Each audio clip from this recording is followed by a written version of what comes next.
Blog Talk Radio. Welcome to the War Room. We got Dev, Kill, Jimmy, PJ, B. Austin, the Hot Block Commander. How you want it in a 1 or 2 hour show to keep the brain running with the premise of talk sports on a national level. Bold with the topic, sorta like the rebels when it's game time. They like the Fab Five during prime time. Sports conglomerates speak their minds a little bit. For sports medicine and sports veterans and greats. The 4 for 26, so the war ain't Kuwait. It's the War Room with 5 nights at the round table. 5 Philly guys, diversified and educated.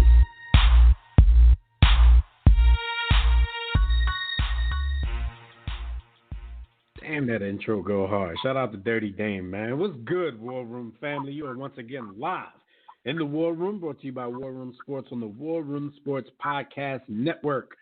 I'm one of your hosts, Dan McMillan. I'm at the round table with my brother, B. Austin. My other brother will be here in just a second, Jimmy the Blueprint. The NBA playoffs is drawing right now, as they were saying, Philly. Basically, in that context, it means they got a lot of drama. The NBA draft lottery was even more drawn. Phil. So we're going to go hoops heavy in this episode, so keep it locked right here as we discuss the NBA hoopla and everything else happening in the world of sports. And if you want to get in on the conversation yourselves, make sure you sign in right now to the JW Philly Realty chat room at blogtalkradio.com/thewarroom, or you can join us on Facebook or Twitter at War Room Sports. You can also call us directly in about 5 minutes when we open up the Digital Extreme Tech Hotline. That number is 323-410-0012. Before we get started, make sure that during the week when we're not live on the air that you check out archive episodes of our show on our own network, warroomsports.com, and the War Room Sports mobile app. Also on iTunes, TuneIn, Stitcher, Spreaker, Blog Talk Radio, I was about to say Google Podcasts, Spotify, Breaker, Anchor. Most other places you do your podcast listening, man. If they do podcasts, there's a way to, man, everything. Anchor. Shout out to Anchor, though, because that's the new anchor for our podcast network. Used to be SoundCloud, but they was on some BS. So shout out to Anchor because the podcast network is back. If any of you out there are interested in doing a podcast, and it doesn't have to be about sports. The War Room Sports Podcast Network is about sports, entertainment, health, wellness, anything. Anything you want to talk about. If you want to do a show, you have a home here at War Room Sports. So holla at us. But look, all I got to say right now, Austin, is Alabama. Yo, here are we in. What kind of medieval stuff is this? We know the governor of Alabama, who is a woman, just signed into law this extreme abortion bill where abortion is basically going to be illegal throughout the whole state. They trying to lock doctors up for giving abortions. It's weird, man. I don't understand the priority of people. Like, why are we so pressed to tell women what they can and cannot do with their bodies? I mean, this law, there's no exceptions. You can be raped. Like, it's too much, man. It's too much. They're making people have rapist babies now. The funny thing about it, though, when these babies are born, then these super duper extreme pro-life people don't even care about the damn human beings anymore. So it's all of this just so they can be born.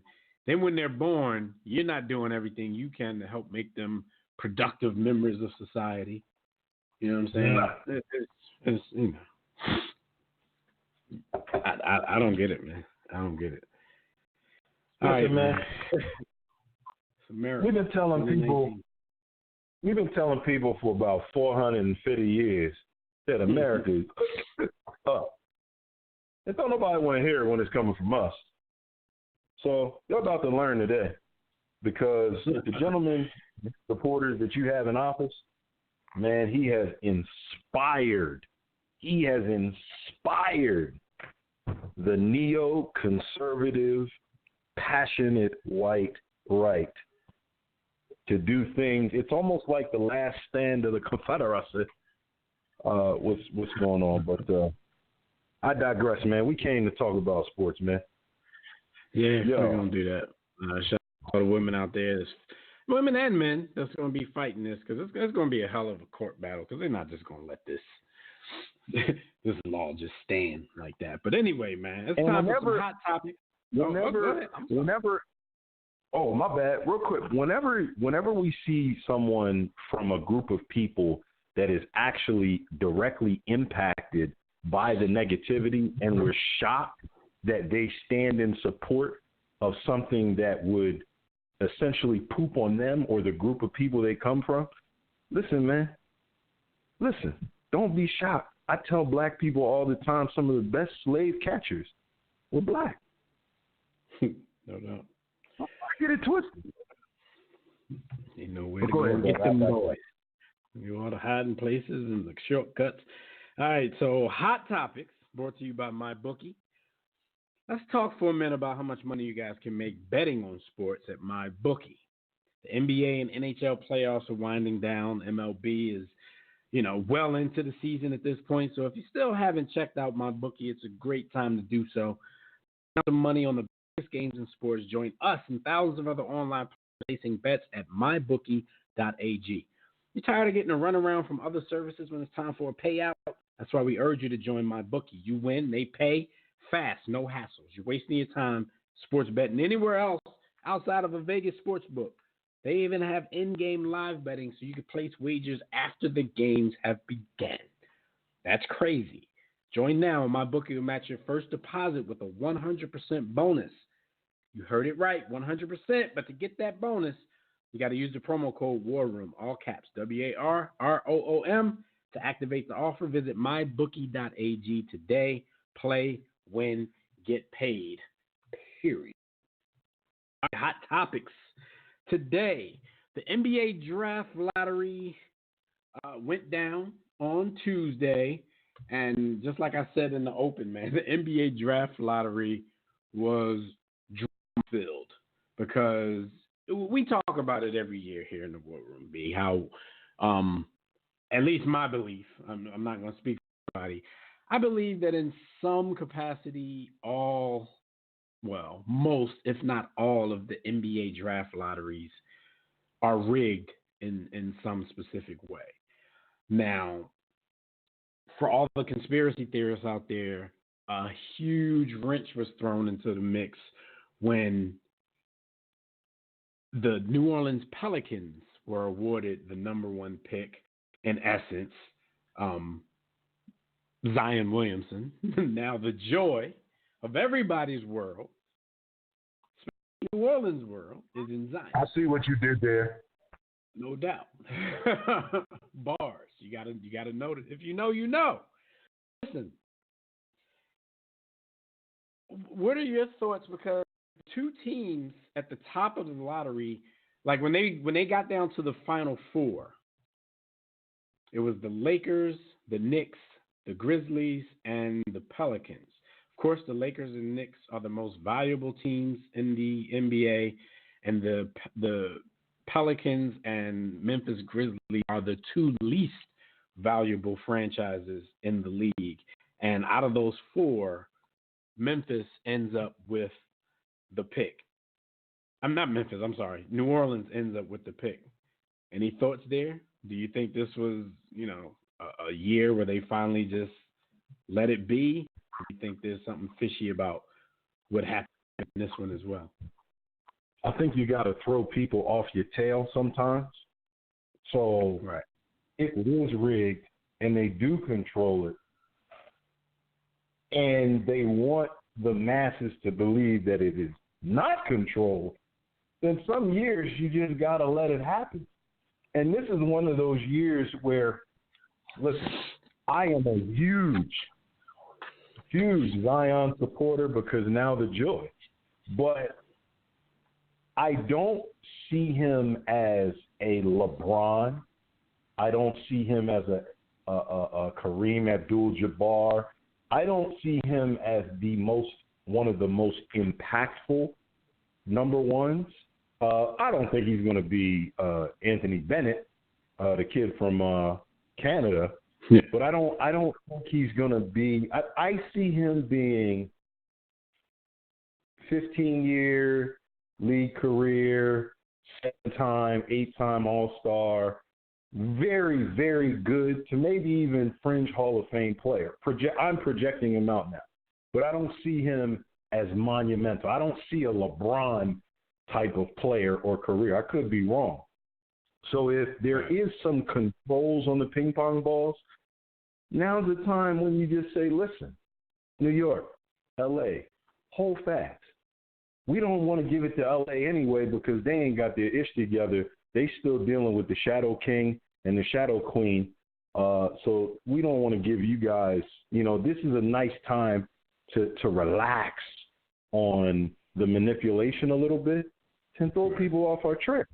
So but for me, I don't necessarily think that it wasn't rigged. My lottery conspiracy theories go deep. I think it may have just been a situation where it probably was rigged, as it always is. It was just not the scenario that people were expecting. It's like New York Knicks fans just knew something that we all didn't know. They were preparing to have Zion Williamson on their team. And, man, just because you have the highest odds of doing so, like it rarely works out that way. Not rarely, but it doesn't all the time work out. They seem like they knew, Jimmy, and they were wrong. It's crazy because my brother B. Austin, the educated brother from the bank, MSG, which is a publicly traded company, Madison Square Garden, their stock dropped when they Knicks didn't get Zion, which means they probably had all the I love the market. The market is always right. Jimmy, remind me of that later when we start talking about some other stuff. Well, now in a few minutes when we get into the whole Zion it's just funny because thing. Because I got something to mix that in with.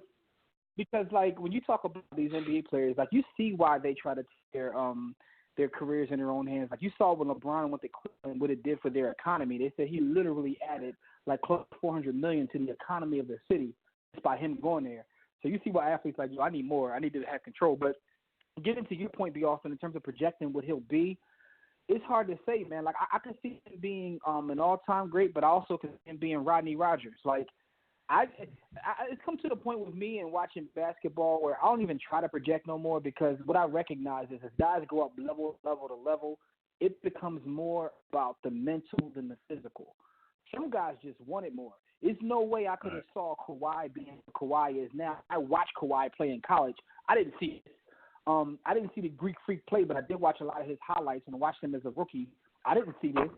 But these guys, that's because he originally wasn't a freak. He was the Greek beanpole. Yeah, that's true too. But if you like watch these guys' career, you see that just using those two guys as a template or an example. See who won. These are two guys that work their tail off. Like everybody talks about how hard they work and how they don't care about anything else but basketball. You can't really project. So I don't know where you're going with the inevitable and invariable. Leaning back towards you cannot measure heart and you cannot measure mind. It's the truth. That's I remember true. I could take it back to my childhood. There were plenty of good players in the early 80s, but it seemed like when Magic and Bird played, every year they came back from the summer, there was something new. Even with Kobe, taking it to the 90s, Kobe would add little to his game in the summer, but there's a measurable. You can't really measure how much someone wants it. So for me, I don't even try to project players no more because most of the time I'm wrong. Like some guys, when you watch them play at a collegiate level, like we had a conversation the other day, and I was talking about when I saw Glenn Robinson playing in college, I thought he was going to be the greatest basketball player to ever wear it like to play, but I didn't realize that once he got to the league that his extracurricular activities. His extracurricular activities would be more. No, Jimmy, you're exactly right though. Because if you put a gun to my head now and ask me about Zion, I would say, like, as good as the kid is and was in college, like, it would be hard for me to say I think he was going to be an all-time. But like Jimmy said, if he comes in, if he has all the tools, so he had the mind that I'm going to be an all-time here's the great. One thing. He jump in that gym, lose some weight, get that weight off his knees. Exactly. Might be something. Here's why I'm going to say that part because I saw the transition from the dunking guy on Instagram to the 1 year where Coach K really got. Coach K got 1 year to coach him up. He shed a little bit of weight. He turned into a better player than anybody thought, which made this phenomenon more than what it is. So now it's like, does he get right? And that's another thing. Right, because you remember coming into the season, his teammate was the consensus number one pick coming into the season. Exactly. But then it all depends upon the coach too, right? Equalizer, Jimmy. He threw the ultimate equalizer. I am literally, I sit around and I get afraid for Zion's knees, man, because you're not supposed to do what he can do at 337 pounds. Like, at some point, in the last 6 weeks, he done put like 68 pounds on him. Yo, dog, in the last 6 months, BR took the ball from 260 to 337. My man's knee, Jimmy, I'm riding for us. The fat guys got to have an athlete too sometimes. But if anybody who's listened to us for 9 years know that that's B. Elson's thing. Shaq went from like oh my 300, God, I think Shaq's like 640. But you know what? No, another point is where he goes, man. Right? So I'm thinking about the coaches too, and not just the head coach, but the assistant coaches, because I've seen it throughout sports, whether it's basketball or football. Sometimes guys go into the wrong situation can ruin their whole career. You know what I mean? Like what's the boy's name that played for Houston and got no protection? He was supposed to be the best quarterback ever, but he got beat up on every play. David Carr. Going to the wrong. Yeah, David Carr. They straight made a commercial about it. But my thing is, like, and there's so many guys like that is just going to the wrong situation. So there's too many variables to try to project out where this kid will be. But at the end of the day, man, it's funny. New Orleans, and I know their ownership has some issues, but they changed the GM. It's funny how all of a sudden New Orleans is a bad city. New Orleans is an amazing city, but over the last 2 days, I feel like people are pooping on New Orleans, cuz.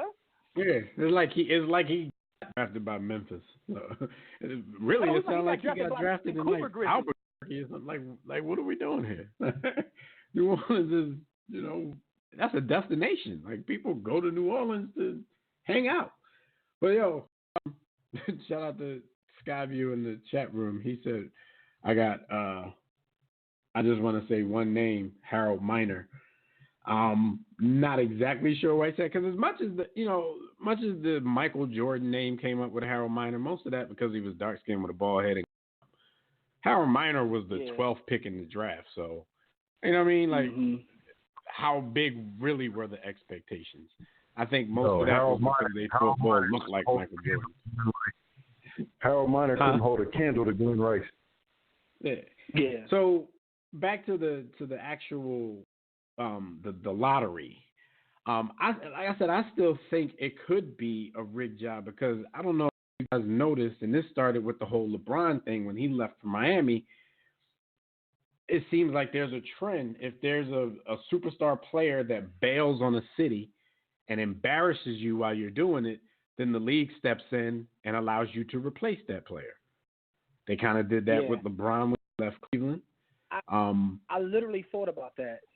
This one, Anthony Davis isn't he's technically out of the door. He's not literally out of the door. But even after the draft, David Griffin's saying, we're going to try to get AD to stay. Thinking Zion's going to be able to do that. And AD, so far, reports have said that he still wants out. So, he said funds on hold. Are they replacing AD, or are they trying to keep him relevant? I know I said this last year, and probably the year before the draft. It's kind of like I'm repeating myself. But I think about this every year. And there's probably only 2 teams that could have got the pick that I couldn't have made a conspiracy for. I think that right now all of us are just programmed to kind of like think conspiracy theory and create one. Like, let's just say for argument's sake, Miami would have got the pick.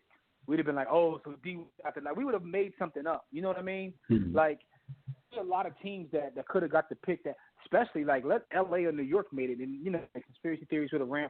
Especially LA, let LA would have got that pick. There's a lot of teams. The funny thing is, though, as much as New York expected it, and people were thinking that it might be rigged for New York. I mean, they had the greatest odds to get. So how surprised could you? Like, if they really wanted to look out for New York, this could have been the time that they did that. But I told you guys last week in a conspiracy world that I didn't think New York would get it, because you already have reports out here saying that KD and maybe Kyrie are already 100% sure that they're going to New York. Even though I saw a report that they might have the Nets today. New York fans would just jump off all the bridges that happened. But I'm thinking if they know for sure that KD and Kyrie are going to go there, hell no, we're not going to give them Zion too. Like, we're going to put him somewhere else. So, I don't know. So I didn't think they had a chance. I kind of thought it was going to go to Chicago for some reason, but it didn't. Yeah. And it's interesting too because like the one thing is like even with New Orleans, I hear a lot of people saying that the owners kind of like don't deserve it because you have good owners and you have bad owners in every sport. I'm like, James Dolan is notorious for being a terrible owner. You want to like give him, you want to like hook him up, like, you know what I mean? Like, man, right. It is what it is, man. So I really think there's at least 15 teams I could have got my conspiracy name on for if he would have landed there. Any of the big cities for one, but the thing is, Jim, basketball great. If with New York still getting the third pick, if they do get KD, like they're so upset that they didn't get Zion, but if they get KD and Kyrie, and you get like a Barrett at number 3, that's tough. That's a come up. That's really a come up. Like I don't. That's definitely tough considering that Barrett up until a couple months ago was supposed to be the better pro. Right. You know what I mean? Although, like, Cam Reddish fell off a cliff because he was supposed to. Remember, they was talking about at one point 1, 2, 3. Like, I mostly I used to hear like 1, 2, and like 5. I used to hear like 1, 2, and 5, and he still has a slight chance to get into the top 5, but it's not likely. A lot of people have him going number 8, but we'll talk about the other guys later. This is Zion and New Orleans talk, right? All the joy, So, Scott, and I sleep on Bobo. Bobo gonna be top 10. He's gonna be probably around number 10. We joking about him and Taco today. Taco Fall. Taco Tuesday. Shout out to DJ. So this is a hot take, a theory, a something that got started yesterday. The first time Jimmy and I heard of it was Alan Clown heard on his show. So I don't know if he started it or, my theory, he's a fraud anyway. So my theory is somebody fed him that before the show and he went on since he has such a big platform and it looks like he started it. But there was this talk that, okay, Zion might consider going back to Duke, basically threatening New Orleans and say, trade me or I'm going to go back to Duke for the year. I actually spent at least an hour of my life arguing with an idiot yesterday about this possibility and how he said that he would do it and all of this kind of stuff. Is there anybody out there that can explain to me the benefits of doing this? Like, what happens when you go to Duke because you don't want to play in New Orleans? It's not like they ask you to play in Moscow because you don't want to play in New Orleans and you get hurt again. They already had the scare this particular season. You're already the number 1 pick. You can't go any farther up. What would be funny if somebody actually did this one day and then the same team got the pick the next year because the NBA was mad and gave it back. Do y'all see any logic in him going back to Duke instead of going to the New Orleans Pelicans? I think that was just a talking point. Like, it's the risk doesn't equal the reward. You are the clear-cut number 1. Was it a talking point, Jim? Let me see what I can start. And now like 8 billion outlets are reporting that he's considering. He's notorious for that. He's notorious for that, cooking up these things, which, he's a troll, but he's one of the better trolls because he'll cook up something and kind of back it up, and then like, next thing you know, he'll spread it, and then people act like they made it up, and they'll tell you like you didn't watch him say it too. But like now, it's like what happened last yesterday. It's interesting because there's so many, like, outside of just the injuries and what happened with the shoe. First of all, what happened with the shoe might have pushed his price up on his contract that he hasn't gotten yet. But he's going to get a huge payday with a basket, like a sneaker deal. Like, you can't pass that. And another thing that people are forgetting in all of this is Zion doesn't come from means. Not that his family's poor, because I wouldn't call them poor either, but they don't have the money he's getting ready to run into. They haven't gotten any of that yet. But you know the arguments that I kept hearing yesterday, Jim? I kept hearing these antiquated arguments talking about, man, he needs to be in a big market, blah, blah, blah. I'm sitting here like in this global society, that we live in, a person who has the most hype since LeBron James, I'm like, this dude can play in my basement and still get, you know what I'm saying, capitalize off of his hype. It's 2019. Right. We're talking about he needs to be in New York or LA. Like, why? We're talking about New Orleans. We're talking about It's not like we're talking about him going. That's the one team. The one team he could have went to where I might have considered going back is if he would have went to the Grizzlies, because they don't even deserve basketball. No disrespect to anybody who's a Grizzlies fan, but I couldn't have made anything up for that. That would have been trash. But the whole franchise, I'm telling you, Vancouver to Memphis. Remember Steve Francis got out of playing for that organization. Steve Francis got out of playing for that organization. Like I just don't understand that lie. It's too many. We all know that Zion likes to hang around with the White 5 series. That's an inside joke. Some of y'all may or may not get that. But he likes Becky's 5 1/4. But so there's so many different things he in trouble Average with. Becky. So many things he could get in trouble with going back to Duke. It's not just injury. It's like, what if he doesn't have the same season?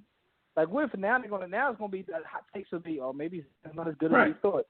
Let's not act like Felipe Lopez didn't have. They asked that man to come to the league out of high school.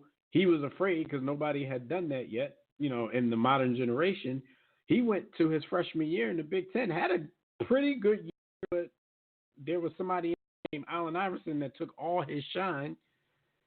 He goes back to the year, a little. They think he's trash, and all of these times, after all of these seasons, they're like, "Yo, you need to go now." Especially after the high school and after the freshman year.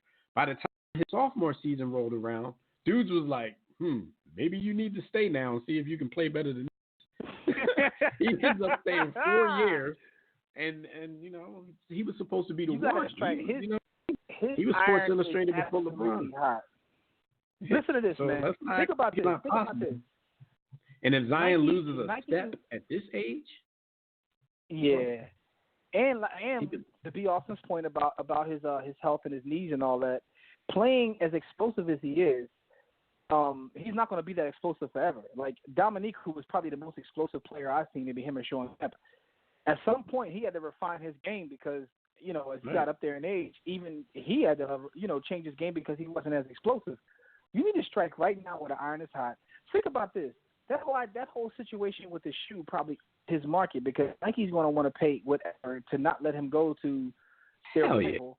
Because let's just say he signed with Adidas. The first commercial out is going to be like, our shoe, like what I'm saying? Like, they don't want explode. That. Exactly. Like, so that was the best thing that could happen to do, man. He's going to get $100 million contract because the shoe exploded.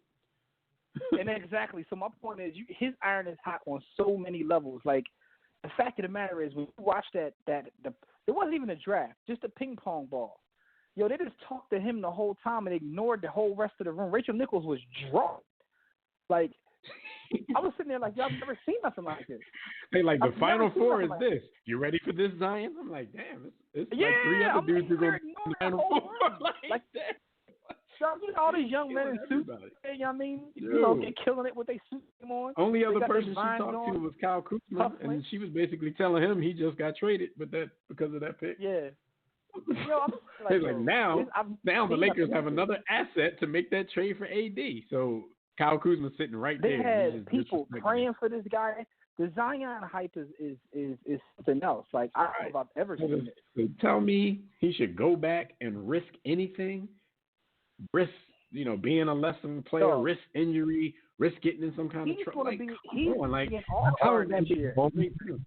we live in this global society where you're having talentless people tweet and make tens and thousands, hundreds of thousands of dollars from a tweet, and you're going to tell me that this man needs to live in New York or needs to live in LA to no. come on, man. Like people. Russell, and then he tried to hit me with Russell the Westbrook, he tried to $200 million. hit me with the guilt, Jim. We got to start teaching our young brothers not to just be ball players, but to be businessmen. But you'd be the worst businessman in the world if you turn down what because you don't want to play. Going and get a college degree does not make you a businessman. It makes you somebody with a lot of consumer debt. Shut up. But it's not even about a degree. It's just about ditching New Orleans. He did not get drafted by Moscow Monarchs. Like, New Orleans is a good city. Like, he could be the catalyst to bring their basketball program to new heights. I hate people, man. People are so cliche. The businessman. Yeah, but you ain't believe that. You just want to, whatever that other dude tell us to do.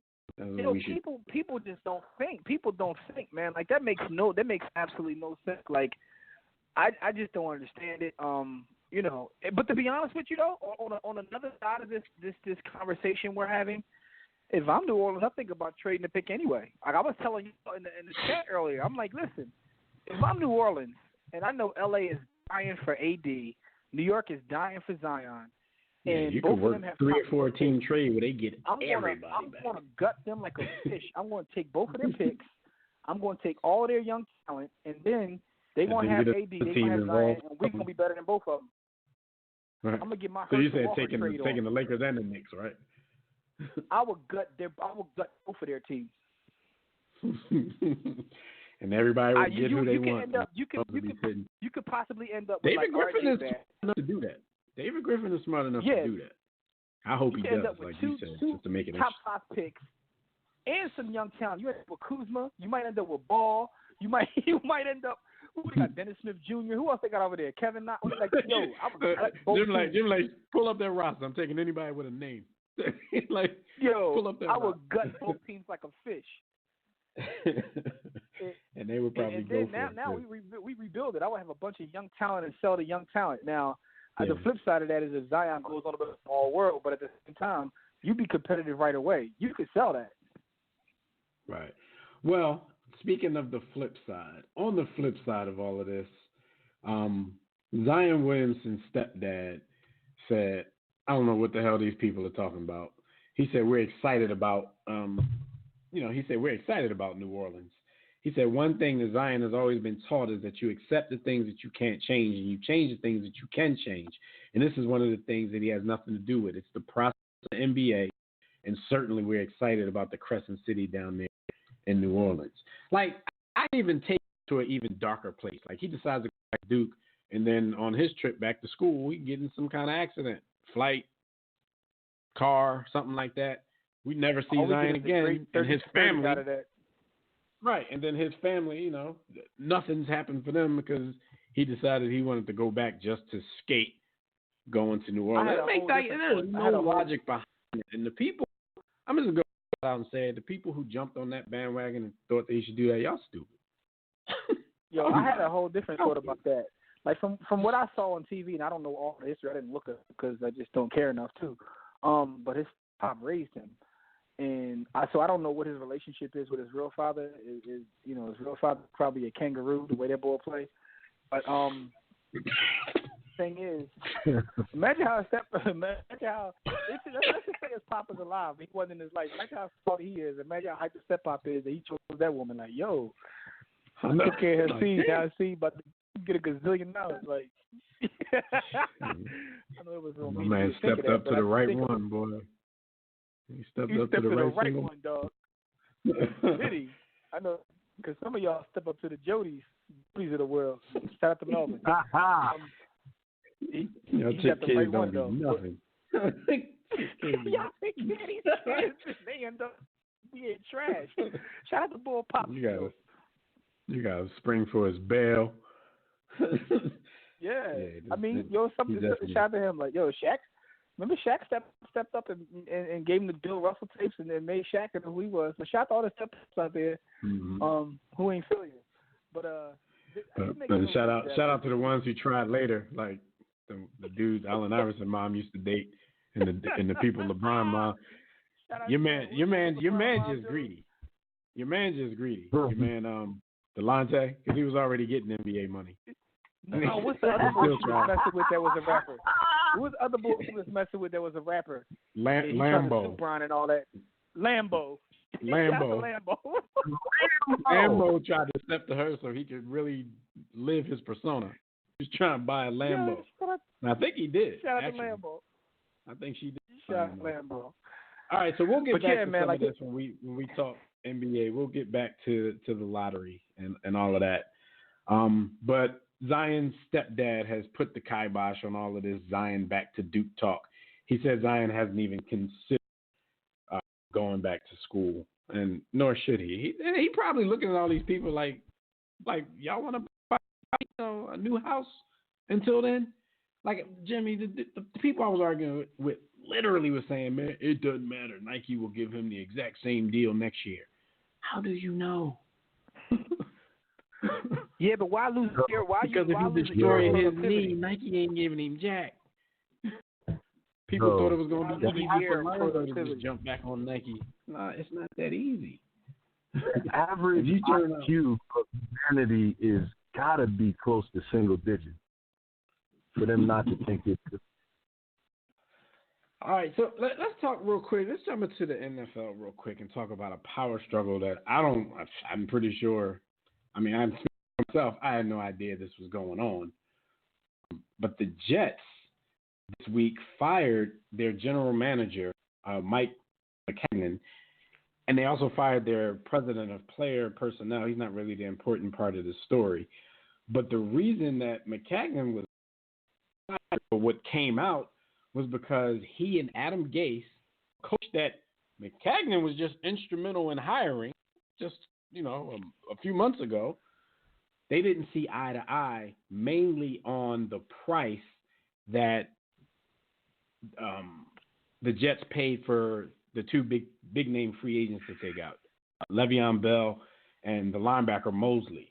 That's a $52.5 million contract for Bell and an $85 million 5-year contract for Mosley. So apparently head coach Adam Gase wasn't on board with those guys.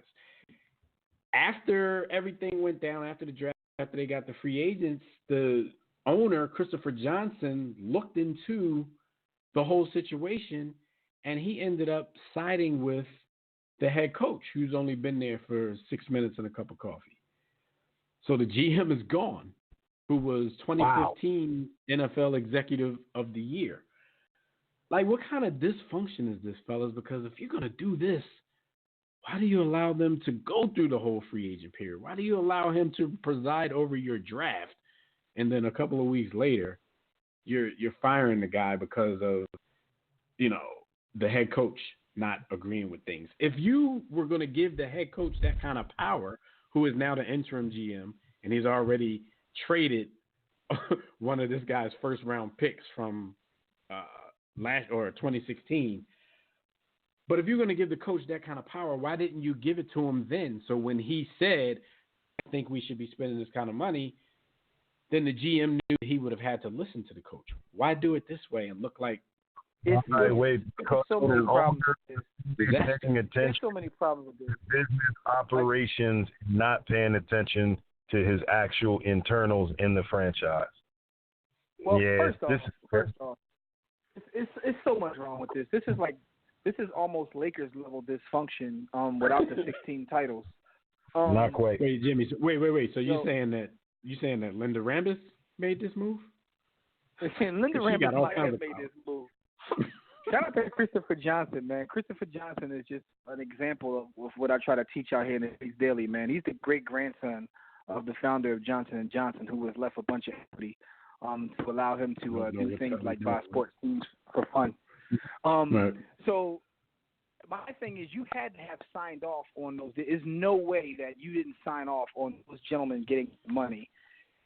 And at least play the season out, because what I don't understand is, why would you go through the draft, the free agency, and then fire the guy you gave the autonomy to make decisions during the draft and free agency? That means he basically put a stamp on the franchise for the next 5 years, but with the draft and all of that stuff, and then you just get rid of him. I don't understand, and Adam Gase, the only thing I know about him is what he did in Miami and that press conference and when he looked like he was high as a kite. He looked like he was on coke. I mean, I can't confirm whether or not that he was or wasn't. I'm just telling you what he looked like. So, don't say that I said that, but I'm just telling you what he looked like. The brother was wired, like he looked crazy, and I know that because I spent a lot of time on Twitter, and he was trending for a couple of days with that meme. So outside of that, what has he done to get this kind of power that fast? Absolutely nothing. That's what I don't know. What else did he do? Who was he a coordinator for before he got the Dolphins job? What's his background? He went on that coke binge with the ownership. Look, Christopher Johnson, Jimmy said in a 13-minute conference call when people, 5 hours after the firing, he said, the more I looked, the more I realized I wanted to move. It was only through diving deep into the organization, as if it's not your organization. It was only through going through this particular offseason deeply that I understood how this organization was lacking in certain ways. Wait, hold on. It only took you to dive deep this offseason to see how bad of an organization the Jets was? Is that what you're saying? Because the Jets been a bad organization. So you're basically saying, you're admitting to us, I never paid attention because this is just my hobby. Yeah, that's why I just do $5 and go to team. Because you don't have to go through any. You don't have to do a deep dive to see that the Jets are a functional organization, especially when you own the damn thing. What were you doing? Yeah, I was busy. He was with Lamar. Yeah, I don't understand, man. It's a lot. It's a lot. I just don't understand, what does Adam Gase have? How did he? How did that happen? What the hell? You know what I'm saying? How did he get this power that fast? And also, don't you alienate your best players at this point? That's a great question. Because if you're sitting here, you've already seen Le'Veon Bell, his activities on Twitter, trying to keep it positive. No telling how he really feels on the inside. But how does that locker room respond to this? You got at least 2 players now in there who thinking dude ain't even want us, and that's probably not even the truth that he didn't want you. He didn't want to pay you what you ended up getting paid. So you got people in there, who's affected by it, those 2 players, and then you got the other people that's watching, just okay, what kind of organization am I involved in? Where now it's come out that the head coach was against what guys were getting paid. So yeah, that's a great question, Jimmy, because I don't know, how do you handle your locker room at this point, or is people just not going to care? I don't know. Yeah, I don't know. You had to, at that point, alienate your people. I don't get it. Happiest person about those statements would probably be the backup running back. But other than that, right, man, that's crazy, man. Crazy story though. Crazy. I just don't get it, but it's a crazy story. Now I want to kind of blow up in their face, just to because if it does blow up in their face, boy, they're gonna have to answer questions at that podium. And, I want to see if he's still cooked up. Allegedly. The Jets, they're gonna be trash anyway. We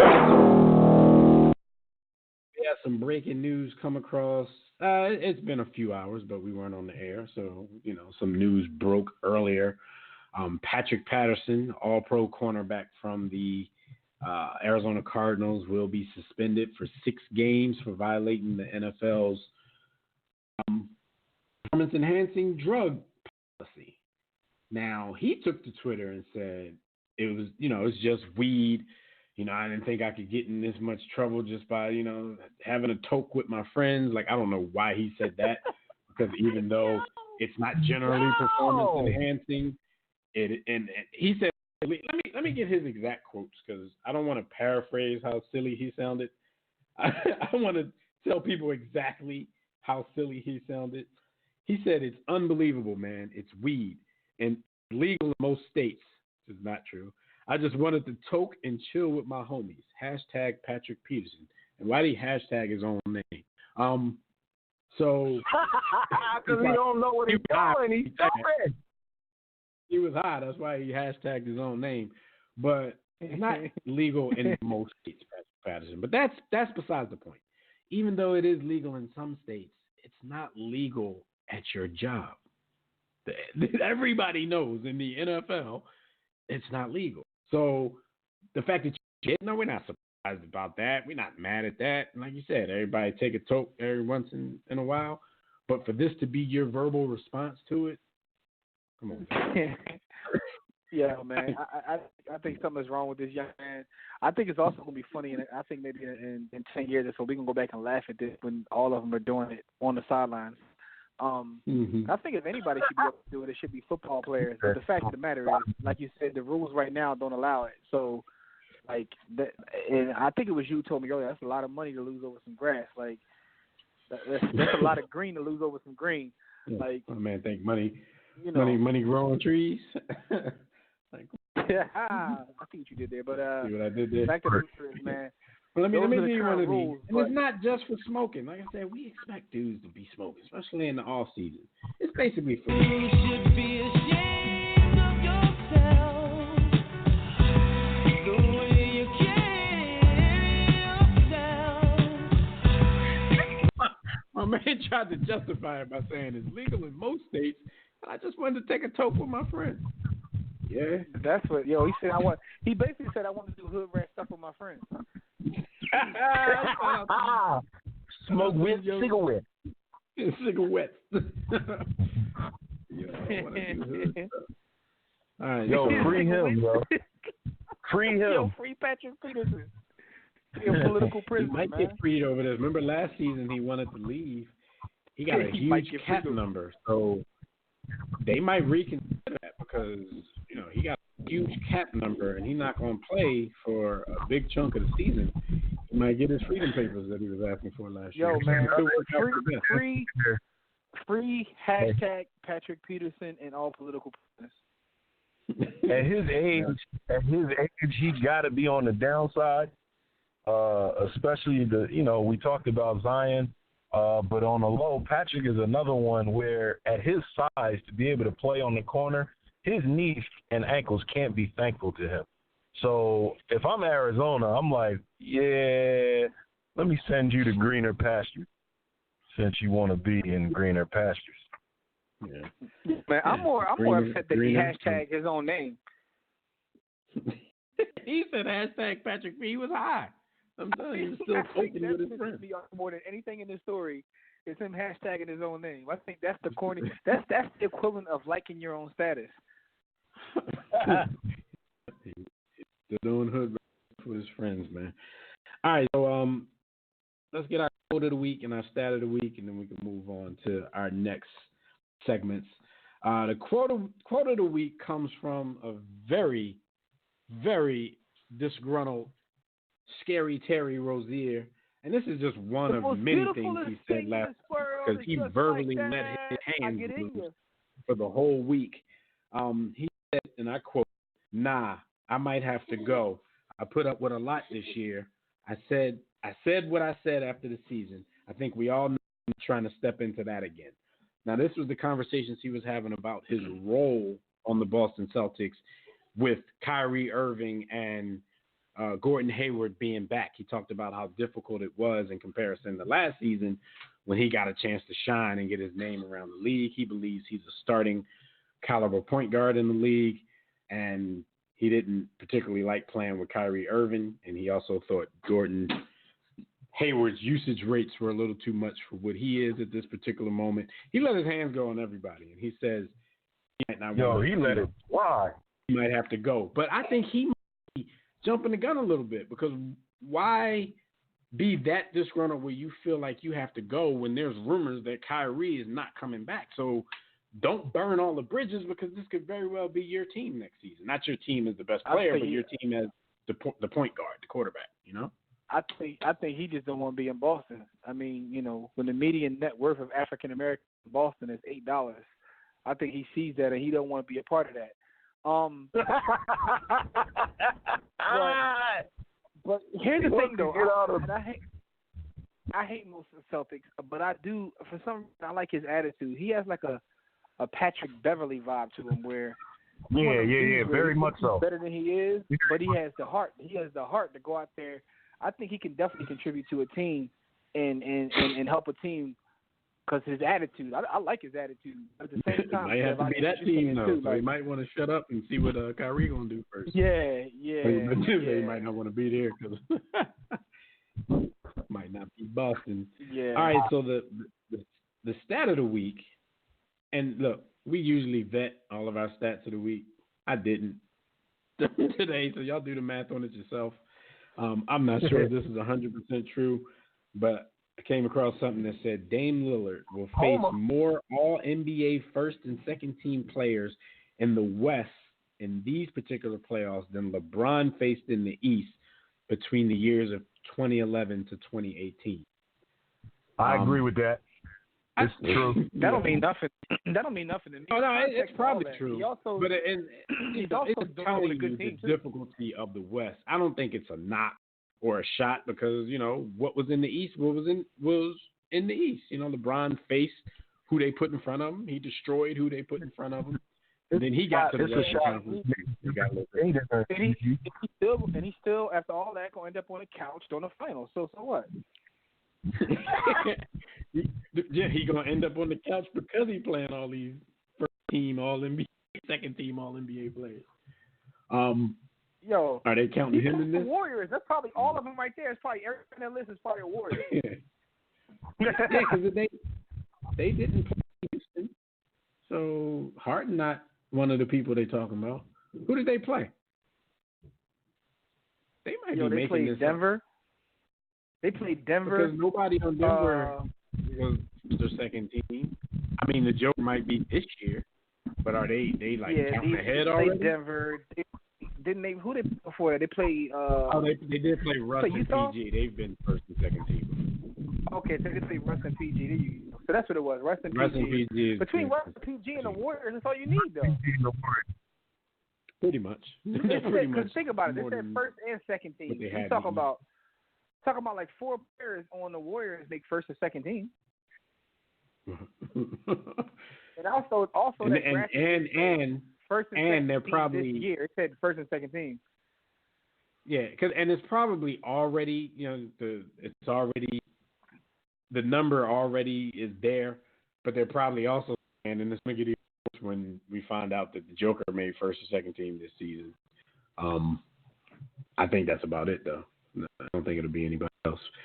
But if you count appearances, then it's going to be even more because you're going to have Steph and KD and all of them dudes maybe making it again this year. Definitely KD. I don't know about that. But they're counting lifetime in this, John. So they're talking about even cats like Draymond, and probably even I don't know if he even made any of those. That's too high for Iggy. But I'm just saying, like it's probably some old vet on the bench of one of them teams they played. That's sad. FOH meme makers. All right, so that's your hot topics, everybody.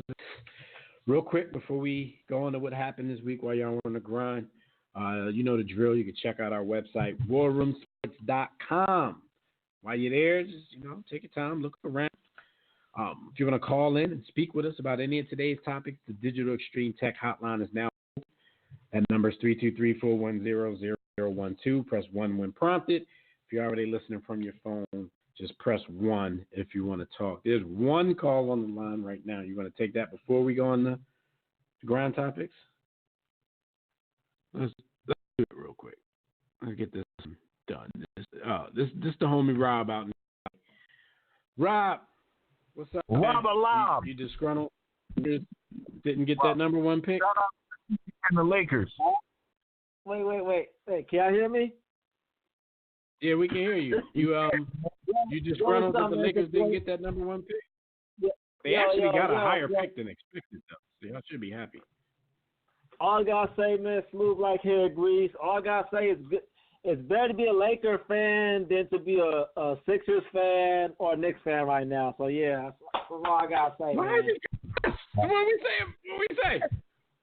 Phil need to take a shot at us because your team is Rob, trash right now. Rob, And how is say it something better to be a real quick, Lakers brother. fan right now than it is to be a How Sixers is it fan? better You to just be a saying. Lakers fan than a Sixers fan? Yeah, Right? The don't Sixers even just make went sense. to the second round of the playoffs in a Game 7, and we haven't made the playoffs in like 7 years. What are you talking about? What are you talking about? He just wanted to take a shot. I don't even understand why he wanted now, to take a in shot. this moment, I'm talking about in this moment. In this moment. In Okay. this moment, why would it not. be better to be a It's Lakers not. fan than a Sixers fan?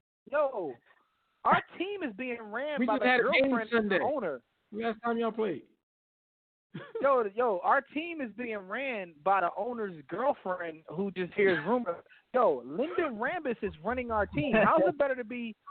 Yo, we just hired. I don't even understand. I should bang on you just because you called being negative for no I'm reason. talking about within the last week or so. I'm not. Overall, I'm disgusted with the team. Overall, alcoholism is rising in LA like gas prices. Rob, y'all just had a fake ass protest outside of your arena, and it's better to be a Lakers fan than a Sixers fan right now. Dog, Y'all just had dudes this outside the arena screaming, "Sign Mellow Ball and Jello Ball, and we'll be good." Y'all just had that outside of your arena. Right. Yo, they said, Rob, listen to me real quick. Brad, Rob, they should never let Brad on camera. He said, "Yo, lay off the meth, okay?"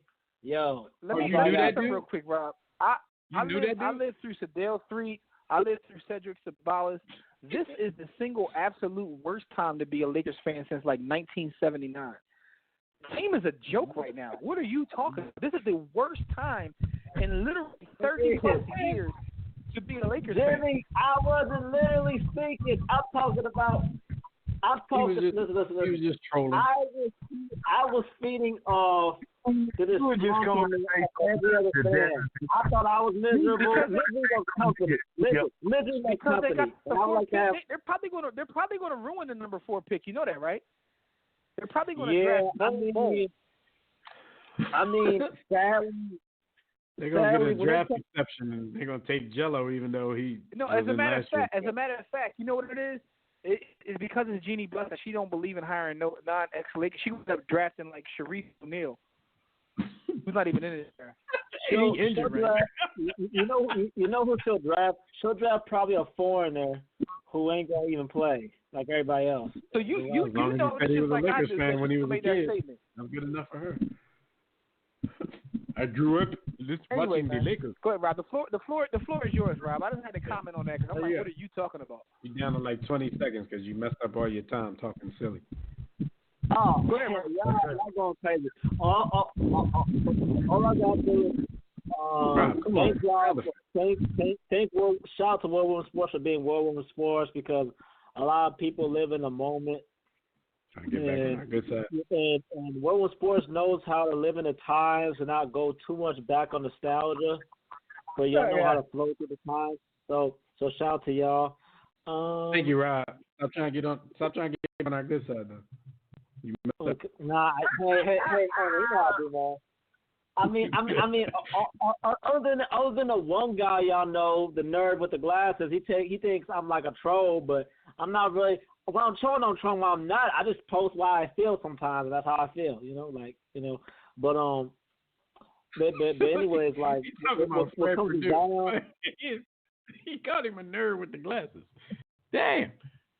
All right, man. What comes to Zion, I think Beyonce hit on the head and Jimmy hit on the head, and I think even Deb. We don't know really what he's gonna be in. I mean, it depends, man. I mean, he like Coach K made him help groom him, but I think the rest is on him. Some players do get groomed with or can you make some great players that came out. I mean, there's some very great players that didn't have great coaches that came out in the last couple of years that just flourished.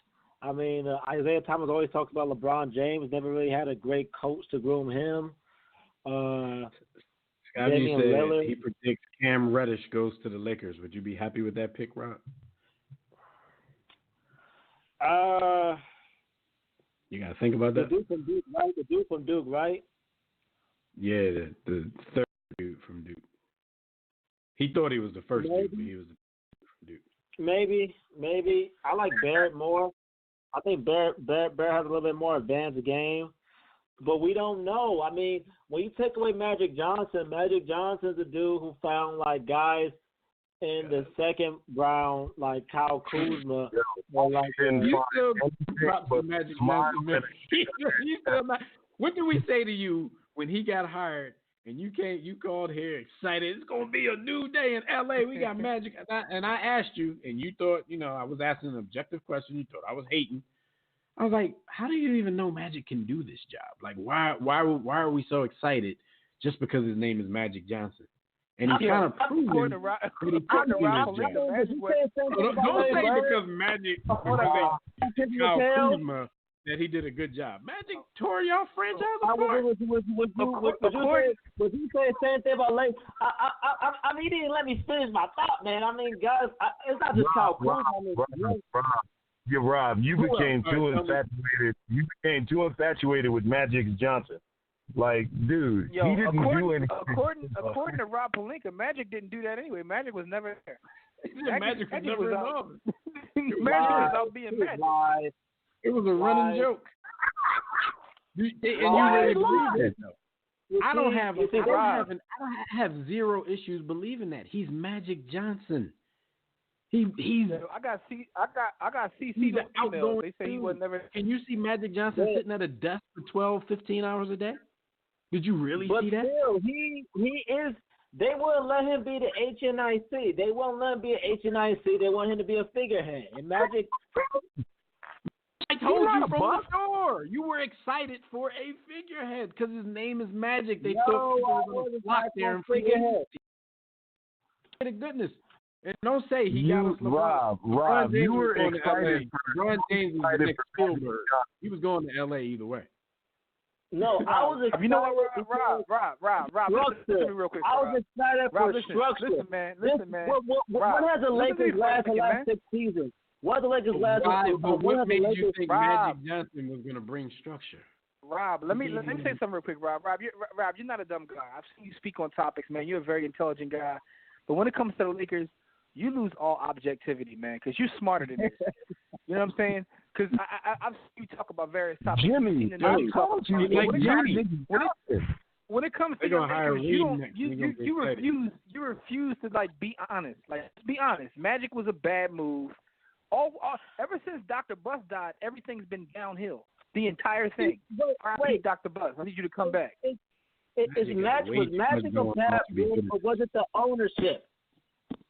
No, Magic's a bad move, which is part of the owner. It's both of them, because the Lakers have been, for some reason, they like this whole thing of the Laker family. When there are guys, the guy, what's his name, Mujiri? I heard the guy in Toronto who built that amazing squad. He wants to come to LA, but they don't want to offer him the job because he doesn't have Laker ties. You know what I mean? Like you have sometimes, Rob, and I always make this analogy on the show. I've seen small businesses fail that have been around for 50, 60 years because the parents, instead of putting the right person in charge, leave it to their children, and the children have no idea what's going on, and they run the business in the ground. And I see that happening on this level. And to a large extent, that's usually the parents' fault, because growing up, instead of teaching them things, they were entitled because you were filthy rich, and then you want to leave it to them. The crazy part is, from everything that I've read and even heard people say, they said Jeannie was amazing at all the non-basketball stuff, in terms of promotions, filling the seats, ticket prices, like in terms of running the business. Shout out to Chris Carter. They said. Yeah, he said it, but I heard a lot of people say that. A lot of people say that she excelled at that because that was the position her father put her in from a young. That's where he groomed her to do. He didn't groom her to do Chris Carter said, but as a woman, the whole basketball. Yeah, he went too far. Chris Carter was drunk. All right, Rob, man, we wrap you next week, man. All right, Rob. Get Magic Johnson out your life, man. Get Magic Johnson off your mind, bro. All right, we got the homie Tobias waiting. Let's get to Tobias real quick. Yo, Tobias, real quick. Tobias made a comment. Yo, what's going on, Tobias, gentlemen? I just saw your message in the I just saw your message in the chat room, man. Your bias said he said Cam Reddish is a shooter that just can't shoot. You know? How you gonna be a shooter? You're gonna be a shooter that can't shoot. Dude, no Westbrook numbers on 3-point range.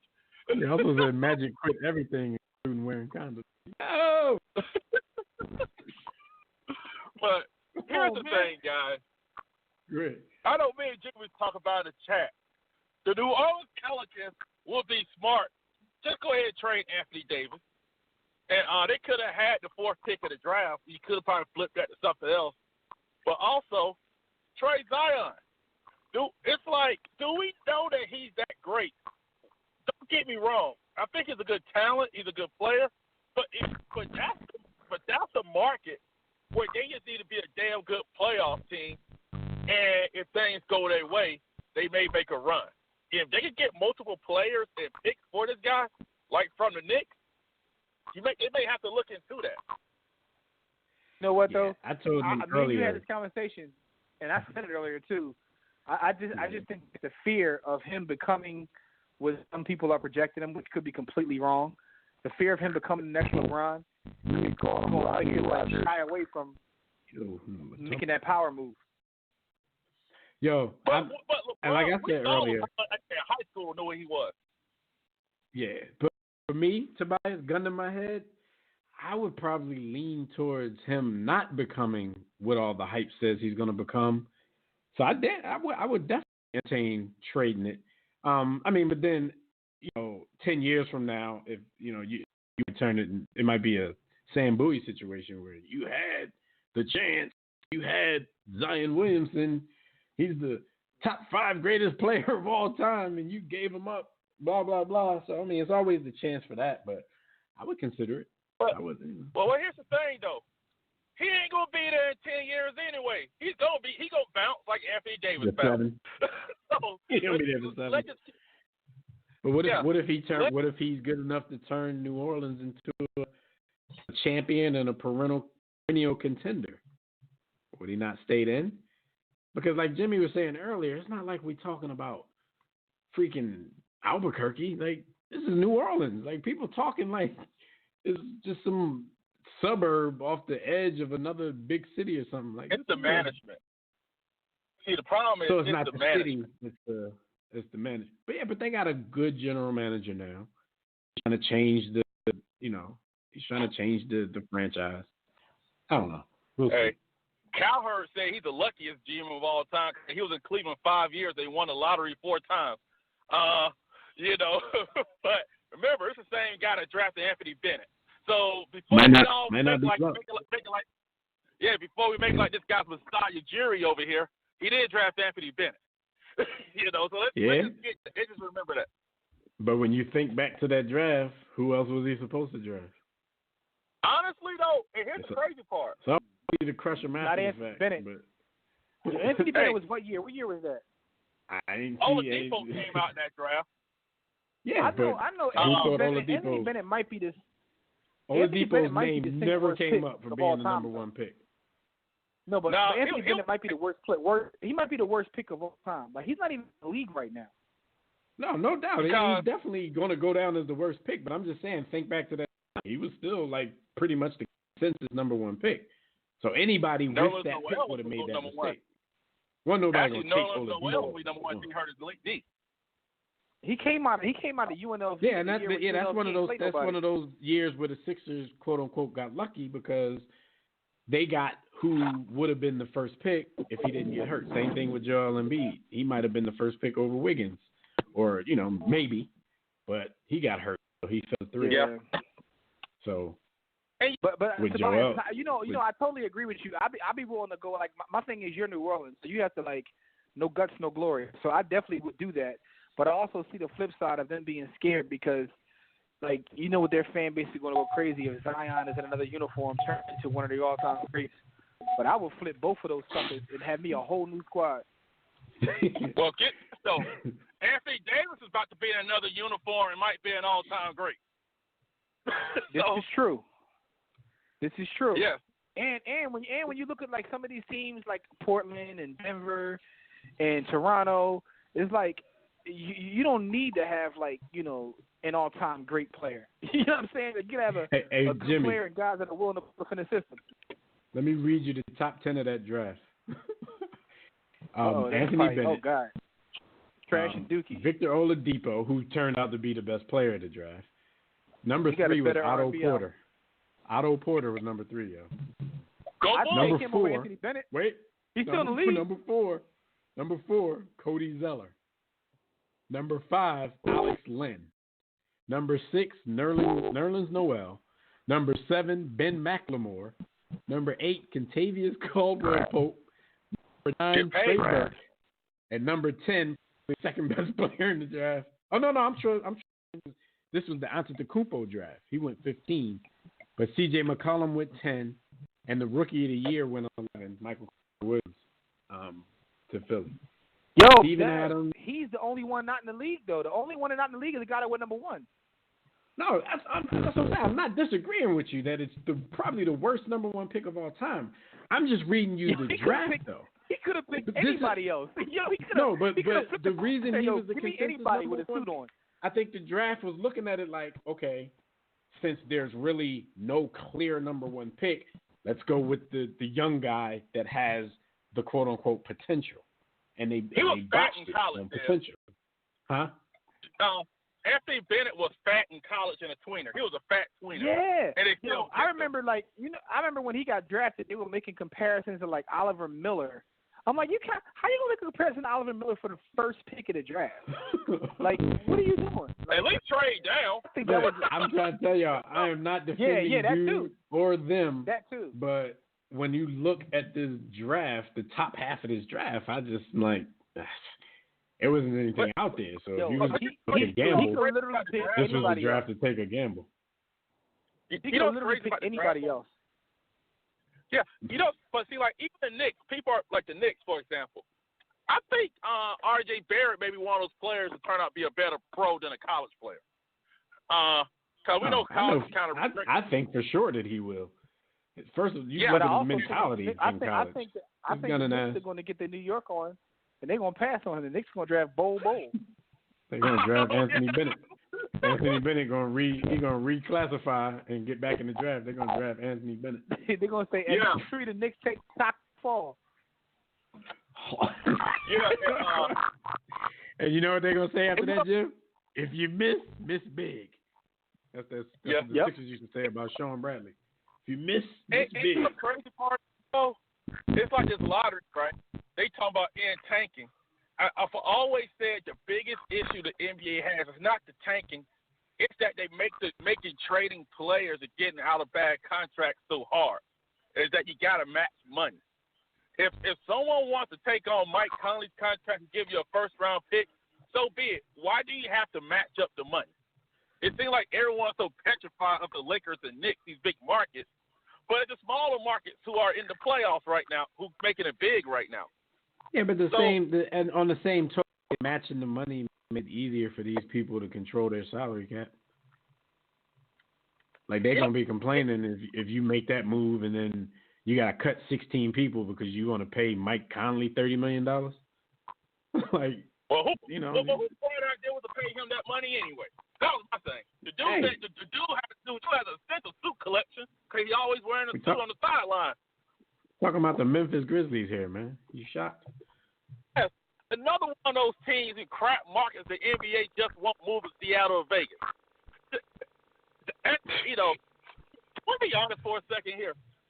I don't think they need to move them. I think they need to get rid of them. They should have never expanded to Vancouver. Yeah. Being from the South, right? A lot of people from the South, like where I'm from, like the New Orleans Saints, for example. I've yet to meet anyone who's from Louisiana say, man, I can't wait to go watch the Pelicans game. They were good. They failed before. What they about to now? Put them back out there. Yeah, I mean, about to watch Pelican games now. Yeah, a lot of basketball is not a southern thing. You know what I'm saying? Think about this: the Hawks, Black Mecca, they can't even put them together. That's the Atlanta Hawks. But at the end of the day, man, big city basketball great again. I would send them to Seattle or something. You know what I'm saying? It's not a big city that don't have teams. Rain too much. Because I'll say this before I run, guys. Like, being from the South, that is the land of I hate the NBA, guys. College football is not harder for some reason. Which we know. Land of I hate abortion. Huh? Yeah. Yo. Hey, Dale, but here's the thing. Those white women voted for those politicians. So y'all don't come crying to me. The governor's a woman. The governor signed it into law. She's a woman. And of course it happened. Of course it happened where. But never mind. Hey, roll tide, baby. But, roll damn tide. We wrap you next week, man. Huh? I got to say this real quick. Hey, you know who's really mad about the guys who trying to get rid of break babies. But anyway, peace. All them Alabama players. All right, let's take one more. We got the homie Naj waiting on the line. Naj, what's going on, man? Man, what up with y'all, man? Naj. Yeah, I don't know what's up with the static, but I know Jimmy's life was made today because he knew he would get to do his the Joy of Zion. You know what I'm saying? In a real format, and it applied. Y'all could not stop him from doing it today, bro. I knew it. You already know. I'm mad I missed it. But salute to y'all, man. But any talk of trading Zion is crazy, dude. Potential superstar, going to bring revenue to your team, and you got him on a rookie wage scale. So you keep him regardless. You work that out, and you keep him and figure out the rest later. Even if he does flop, oh well. Like that's a risk that you take. And those season money tickets out of it, and those jerseys and everything else, the primetime games you're gonna get. Like, nah, bro. Treat him like the NCAA. Treat him like the NCAA just did. Zion Cam. right. Man, that was the sickest thing I had ever seen. I said, damn, you could put a Zion Cam on a non. Okay, these are nonprofits. Oh well. But y'all was just talking about Anthony Bennett. It ain't get no money for that. Right. Dude, y'all talking about Anthony Bennett. Just imagine, because no matter what, that was a bad pick, came out of nowhere. If you were going to take a risk, you take the risk on Giannis, even though we were watching grainy YouTube videos of him then. But if you were going to take a risk, you go risk for ceiling. That's what Bol is this year. If that medical report is good, I'm good with the Hawks taking him. But some scout banged on the table and yelled at everybody to take Anthony Bennett, and ain't nobody listened to a word that man said since. Ain't nothing but keep sucking and eye rolling whenever he starts speaking about a prospect. He done. He probably will never work in this business again. He will never work in this business again. Somebody went to war in the honor of Anthony Bennett within that draft room. That's all I'm saying. So that's hilarious. But, dude, I ain't talked to y'all since my Sixers bet killed me. Game 7 buzzer beater and all of that, dude. Yeah. Man, salute to them boys, man. Salute to them boys. We living in way too crazy a time with this all or nothing stuff. If you lose in the second round to a higher seed than you on the road in a Game 7, by 2 points at the buzzer, bro. Like, they're ready to blow the whole thing. Trade. Yeah, you gotta B. Your mic is tripping though. Yeah, B. Your mic is Naj. It's funny you say that. I had a conversation with someone. And I said the exact same thing. I said, you do realize they are playing a higher seed, and they lost in Game 7 on the last. That's not a failed season. When you look just 3 years ago, the team won like 16 games. They were the laughing stock of the league 2 seasons ago. I don't understand. I guess, and I know everything is immediate. Ben Simmons. The culture of immediacy in the NBA. He's in his second season. He will get better. Expectations are a hell of a drug, man. Hot take. Worst thing the Sixers have done was win 50 games last season. Yo, the hot take, I can't take it. Now they're trading them for LeBron. You got to trade. These two can't play together. They just made it to Game 7. They said trade Joel. Against the higher seed. Trade Joel. Mind you played the series where Joel didn't play up to his ability, dealing with the injury, sickness, and all of that. And he was like plus 150,000 while on the floor, and the team was minus 150,000 when he's off. It's like, dude, he's so it's like imagine if he actually gave you something individually. It would have been an easy series win. Exactly. And y'all hit the point right on the head on that Magic stuff, man. Magic is an ambassador, one of the greatest brands in LA, and he sells that brand nothing more. If you was expecting him to come in at 5 in the morning and crunch numbers, the hell did you think you were buying? Matter of fact, why would you want Magic to crunch numbers like that? That ain't his expertise. You want like, Magic outside smiling. You want Magic smiling and talking to people. I don't even know why he took that, because he had to be miserable. Because if you look at his behavior, like on Twitter, and he seems so much happier now that he gets to like comment on games and talk about stuff. He gets to praise people. Because I mean, you know, he gets to be Magic Johnson. Before it was tampering, so it's like right.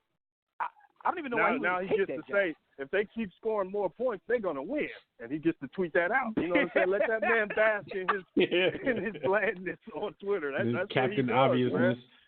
Does, right, but the reality of it was, that job. It was a corporate takeover. She needed the branding of Magic to get her brother up out the paint. Then she sat in the chair. We found out she was just as incompetent as her brother, and now they want to skirt Magic out the way as if her and Rob aren't the problem overall. When you look at who they kicked out the door, your boy Brolo, who balled out yesterday in a playoff game, Julius Randle, who they let walk for the only reason I could ever justify is conspiratorial reasons. And what are they doing? Like, they just done a bad job. That's just what it comes down to. And they've done a terrible job. And a lot of times when you take ownership, the best thing to do is hire the right people and get out of the way. Even when we're talking about the whole situation with the Jets, if you look at the Jets ownership with Johnson, initially he got out of the way. When he hired Rex Ryan, he just let him everything and got out of the way. Not that they had a tremendous amount of success, but after Rex Ryan, he decided that he wanted to get involved, named himself CEO of the team, and now has a hand in everything. And it's seemingly gotten worse. It's seemingly gotten worse. So right. A lot of times because Jimmy, because he gave himself those titles, and still got out of the way. Once you got those titles, you got to know what's going on. Like, he gave himself the title, and he's talking about, I had to take a deep dive into the organization this week and saw that it was dysfunctional. Yo, it's the Jets. Like, whoa, buddy. You just finding that out? Are you qualified to take deep dives into organizations, buddy? Is that really your background? And then, Todd Bowles is somewhere furious. Like, boy, I was telling y'all for years to get rid of that dude. He's giving me bad talent. And y'all bring in this new guy, and all of a sudden you want to listen to what he said? Yeah, Todd Bowles, I wish I could see his group chat with his homies. I know he's going in right now. Yeah, that's hilarious. But it's just a thing. Like, sometimes being an owner, the best thing to do is just get out the way. Right. This ain't what you was raised in, bro. Chill out. That ain't your background. But, I mean, it is what it is. But tonight, man, we get to see Portland Golden State. And can I just say, people overreacted last year when Portland got eliminated quickly. And now I'm starting to see it go the other way where people are acting like Portland is a legit title contender or something. It's like, no, they had a nice season. This is nice. This is really good. But there's still a marginal, pretty good playoff team who can get hot. This is where it ends. This is where it ends. Shout out to Dame and CJ. About this series, though, what's irritating me about this series is the hot takes with KD. How, from game to game, it's like they don't even need KD. They're better without him. They made 6 baskets in a row without KD. He's a luxury. I'm like, it's more like the super team was so stacked that they could lose a Hall of Famer and still be better than everybody else. Exactly. That just mean they were stacked. That's it. Like, that's no slight on KD. The hot takes are killing me. Like, this past playoff series, the hot takes have gotten like at an all-time where they're just it's fire. Hot takes from game to game. Every series is over.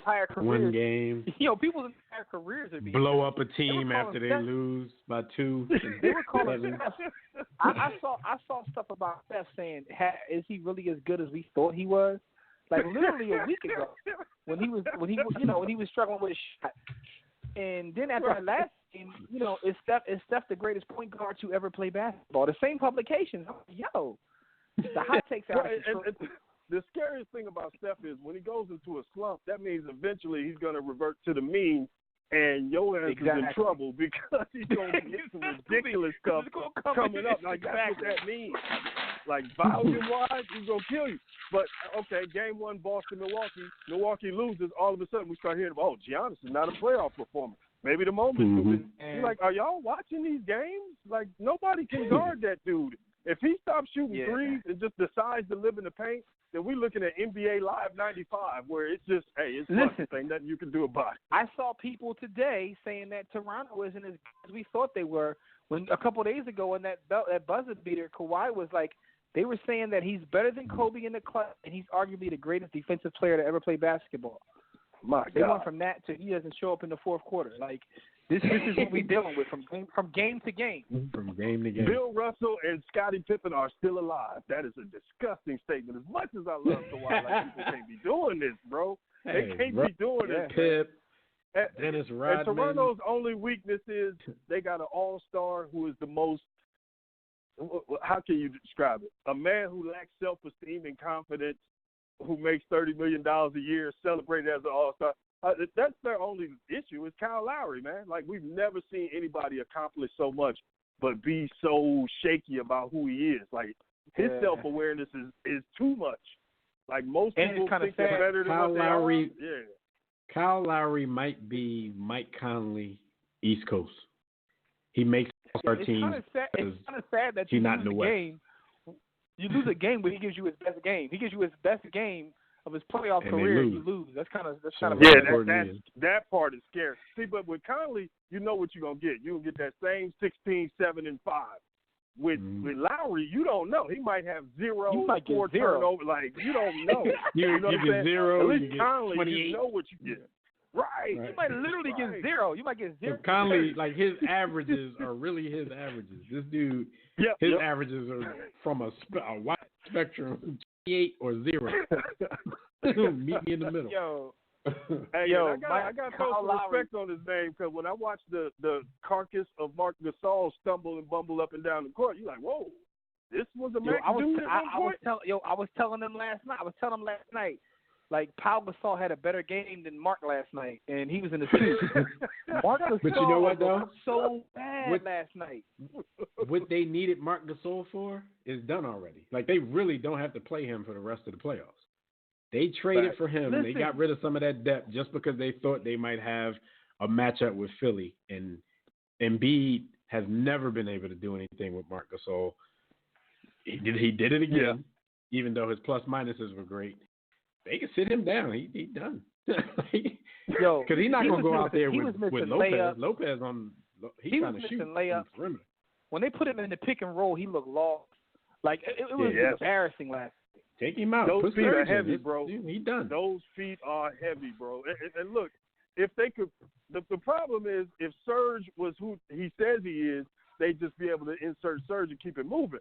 But I seen a birth certificate last week. Serge Ibaka is 57 years old, bro. So, they're just dealing with what they're dealing with, bro. I'm sorry. I got documented evidence, man. I'm sorry. He's going to produce another one to prove me wrong. That's the allegation, bro. I seen it online. I'm sorry. Serge, a 57-year-old three-point shooter. And the crazy part is they were up for 3 quarters. Even with all that being said, they were up for 3 quarters, and then they got tired. They got, like, everything was falling short in the fourth quarter. I was like, oh, that game 7 catching up with you. Right, and then everything that Al Horford stopped Rolo from doing, Toronto can't stop him from doing. So this is the series where he's going to break out, because he's going to shoot threes, he's going to get a few blocks and surprise people, because this is the series for him. Last series, no matchup was good for him, so he couldn't really play him. But he's going to shine this series, and I'm just glad people get to see the interviews and hear his voice, because Brook Lopez does not sound like what you think he does. And for anybody who don't know yet, but he grew up a little different. You know what I mean? Yeah. Shout out. He a volley boy. Sound like he surf a lot of things. True. Yeah. When he talking after that game last night, I was like, yo, please stop. Like, please. Just cut this interview short. Right. It just gives you, like, secondhand embarrassment for some reason. Like, when he starts talking, like, it does. Like, I felt tense the whole time. I'm like, stop talking, man. Like, what he is. Like, what are they? Are they black and white? Like, what are those dudes? that voice is asking you to buy beer for him outside of them. You know what I'm saying? Like that's all I associate that voice with. You know what I'm saying? I can't rock with you. But he balled out, man. But, man, let me go back in here. Yeah. Of course, me again working overtime, trying to make up for these bets, bro. But I rock with y'all, Philly. I went down with the ship with y'all, man. I went down with you, the shit with you. I you felt talked it. down off the ledge 2 weeks ago, and I was like, Toronto in 6. You're like, y'all got to give yourselves a little more credit. They played ball. And y'all had them, man. It was sloppy. Yeah, they should have had them Game 7. You know, I'm not going to be a sore loser and mention that Kawhi traveled on that play, but it's all good. No excuses. Hey, man, that axe murderer is really, really talented, man. Salute to him. I know. And I appreciate his game a lot more outside of San Antonio because people can't call it system and all of that junk. No, he's good. He gets buckets. He creates space. He's really, really good. And Toronto, he's going to leave you. So, yeah, he was a machine. All right, man. So, all right. All right. Yeah. Mute was a damn machine, man. Got on damn nerves. Yeah, man. I was like, I'm like, it's just 7 games, and they don't play like 15-game series because by then I would have hated him. And I don't want to hate him because, you know, I like Muty, a good player. But when he's I just know your team like that. Shout out to our brother Survive, right? Because I don't know how I would feel how things played out to see a talent like that leave my squad, like especially how things played out. So I don't know. Gabby said, "Am I the only Sixers fan that low key wants the Bucks to punish Toronto?" You're not, because I was just talking to some today because they were like somebody put up like a meme or something. Actually, they put up the little GIF or GIF. I ask y'all that every time. Whatever it is, they put it up of Kawhi laughing, and they were basically making fun of him, saying every Sixers fan right now laughing at Toronto. And I was like, are we?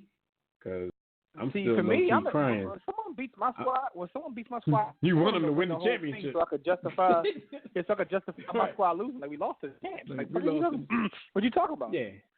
I don't feel that way, but there are definitely people out there who feel that way. Like, I'm still crying. So I ain't laughing at them. I am looking forward to seeing, though.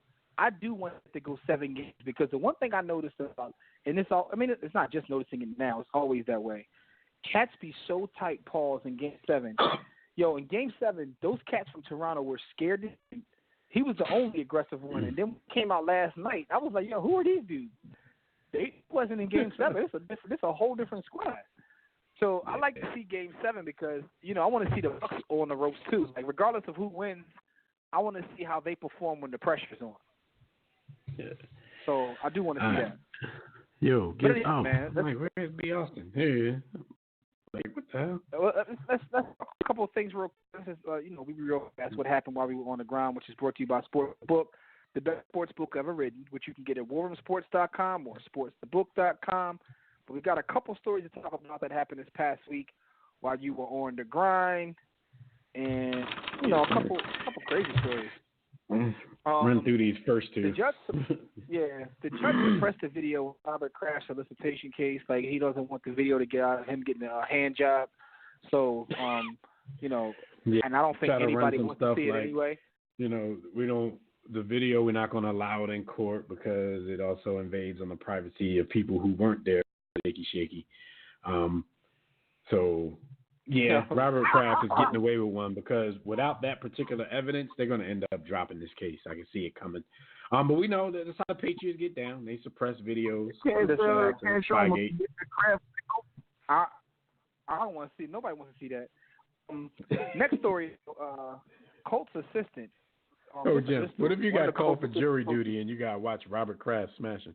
Come on, man. Yeah. Oh, come on, cuz. Ew, jury duty week. Yo, shout out to the jury duty people. They scared now. Like, oh, my God, I didn't think about it. Indianapolis coach, Frank Reich, one of his assistants, got their home shot up. Here's the crazy part. The people that shot up the crib shot like 80 times, and he hit nothing, nobody. But they shot 80 times at his crib. But nobody did. Yo, here's the funny thing. So, the funny thing is, shout out to Bay's cousin, Derek, because I had put something on Instagram. I was like, I guess it was a volume shooter, and he responded like, "Does anybody know where Kyrie Irving is?" So I thought it was pretty hilarious. But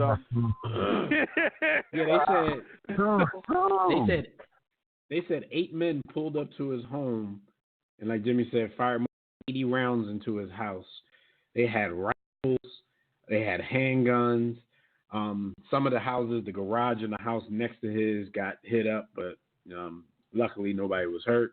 They say the suspects even kicked in the back door of the home and fired some shots from there as well. First of all, how stupid are these dudes? Because if you got dudes outside the front of the house shooting, you going to go bust in the back door while they shooting at the front of the house? Dumb.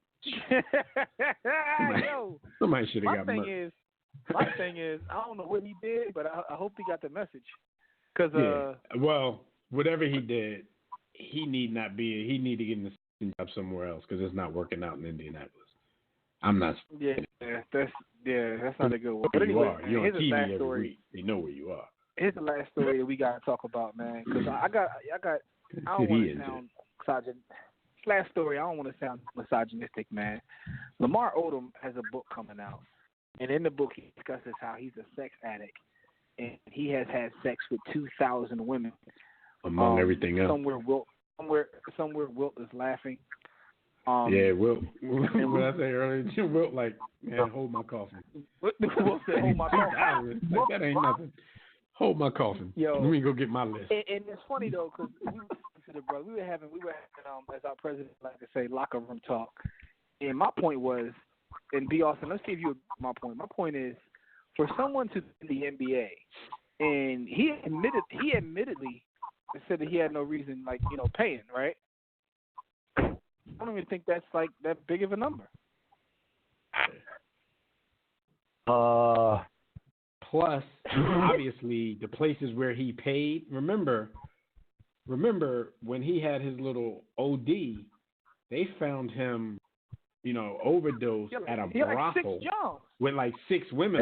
So he was putting up. You putting up 6 at a time, and you paying for it.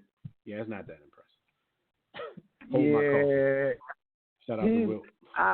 There's certain adjusters that have to be applied to things like if you're a millionaire, that's an adjuster. If you're famous, that's an adjuster.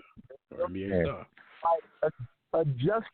Adjusted for you travel a lot. Yeah, 2,000. He's much closer to us. He's from the hood, right? He could have. Once you make it, you go back. That should be like 100 right there. No, see, that's the thing. Like he's not a superstar. He's an NBA star. Let's call him an NBA star. But he's also more. He played for the Los Angeles Lakers. Can't right? say superstars. Right. Yeah. So at 2,000, put me in Lamar Odom's shoes. Yeah, I'm gonna go ahead and let you do it. Drugs and being a sex addict is gonna be the last problems if I was in that situation.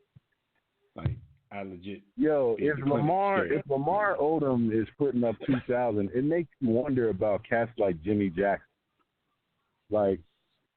Come on. It's funny you say that, B. Austin, because in the chat I said there's some cats that played with him during this time that are probably laughing right now. He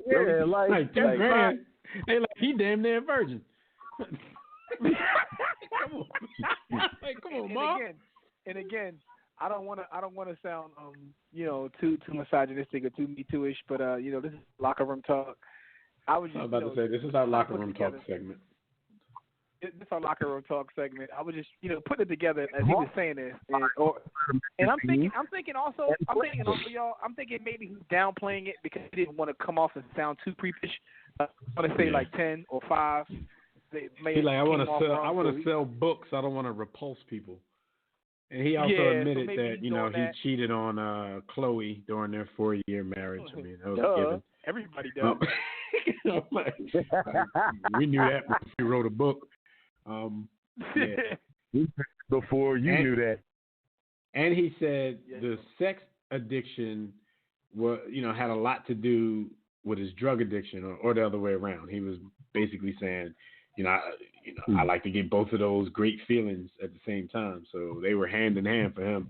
He was smashing, he was smoking.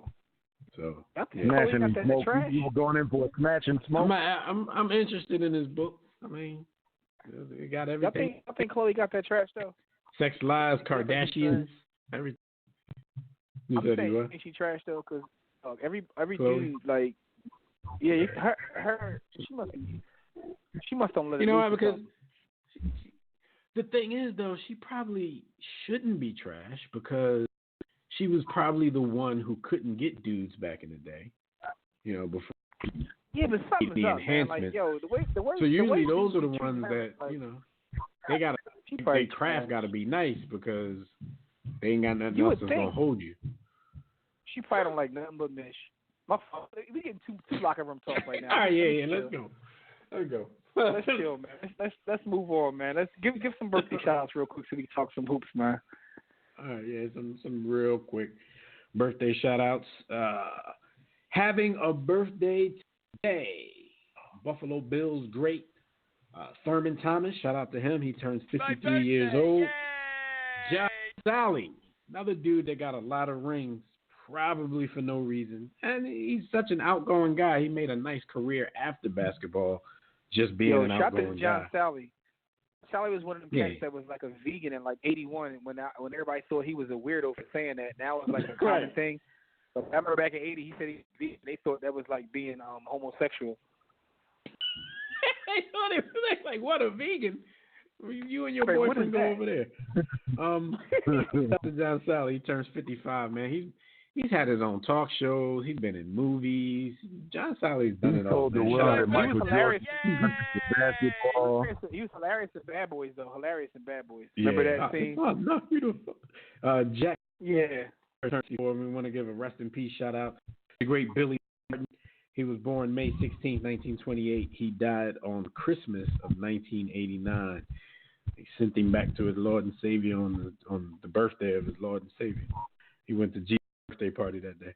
We'd like to give a big war room salute to all of these folks on their birthday. My birthday, yay! Oh, man, we got another birthday. We can't forget. We can't forget Pusha Ton, the Thornton brothers, who's still doing it. Yo, Jimmy, you got to man. Pusha Ton turned 41 or 42. One of them 40. I mean, it's all the same after 40. It's all okay. It's all the same after 40. It definitely is. It definitely is because real talk, I legit forgot how old I was. Somebody asked me the other day, and I really didn't know. Yo, I don't know how old you are either. You go from like 40 and then you just stay 40 to 10 years until you turn 50 and be like, yo, I'm 50. Yeah. Other than that, you're 40. All right, so push Yo. I go by the name I'm of Pharrell from the Neptune. And I just want to let y'all know I'm your pusher. The world. Shout out to Pusher. All right, so y'all can check out our website, warroomsports.com, if you want to rap to us about any of the NBA topics, playoffs, the draft lottery. We're about to end the show on that stuff, so holla at us, 323-410-0012. Just press 1 when prompted, but if you already listen from your phone, just go ahead and press 1 if you want to holla at us. Let's go. Yes, sir. NBA Rap is brought to you by Digital Extreme Technologies. Do you or your business need a custom website? Well, for dynamic, professional, and most of all, affordable custom website solutions, here's what you need. Digital Extreme Technologies. No need to break the bank. Effective online presence, top quality, driven websites at incredibly affordable prices. Listen, digitalextremetech.com or call 267-205-4263. Step your website up. Don't make your website trash. But it's time to talk about some hoops. Shout out to the legend Curtis because Blow. Russell Simmons said Curtis I heard Blow he is wasn't doing too well. in the hospital. Hey. Yeah, I heard he wasn't doing too well. So give Curtis Blow. You know, even though we trash so you're still a legend. It was all Zion, but there were a lot of picks that came after Zion. First of all, Memphis getting 2, Knicks 3, Lakers 4. So I mean, it's going to be interesting to see what this draft is because it's been built up as being, a 3-player draft with Ja Morant, Zion Williamson, and R.J. Barrett. Lakers got 4. The Cavs are still in the top 5, Suns 6. Of course. Bulls 7. He's sending old ass young boy there, thinking he was still gonna get that. The Hawks are at the Hawks are what, 8? Yeah, the Hawks are 8. Then you have the Wizards at 9. And who's 10? The Hawks again from Dallas. The Hawks again. The Hawks again. The, but it's you know what's crazy? And the Hawks backing up. That Hawk work. What's crazy is, and we say this every year, but it's crazy because you see these guys who are like McDonald's All-Americans. You hear the hype as they become seniors in high school. Like, so I'm looking at all the players that are projected to go with the top 10. I'm like, yo, these are all the high school dudes, and maybe a couple of sophomores. Yeah. But it's literally like if you become a junior, you must be trash. Right. Pretty much these days. So Jimmy talked. You know, we've talked about the top three: Morant, Barrett, Zion, like Jimmy said. A lot of mocks have the top five being rounded out with DeAndre Hunter from Virginia, and maybe Darius Garland, the point guard from Vanderbilt. Now, what I don't understand though is a lot of people are mocking Darius Garland to go to Cleveland. Cleveland just drafted a point guard last season, and even though half of the season he may have said he actually didn't know how to play basketball, Colin Sexton had a pretty good I remember that. Rookie year. So I don't really see them in the market for a point guard.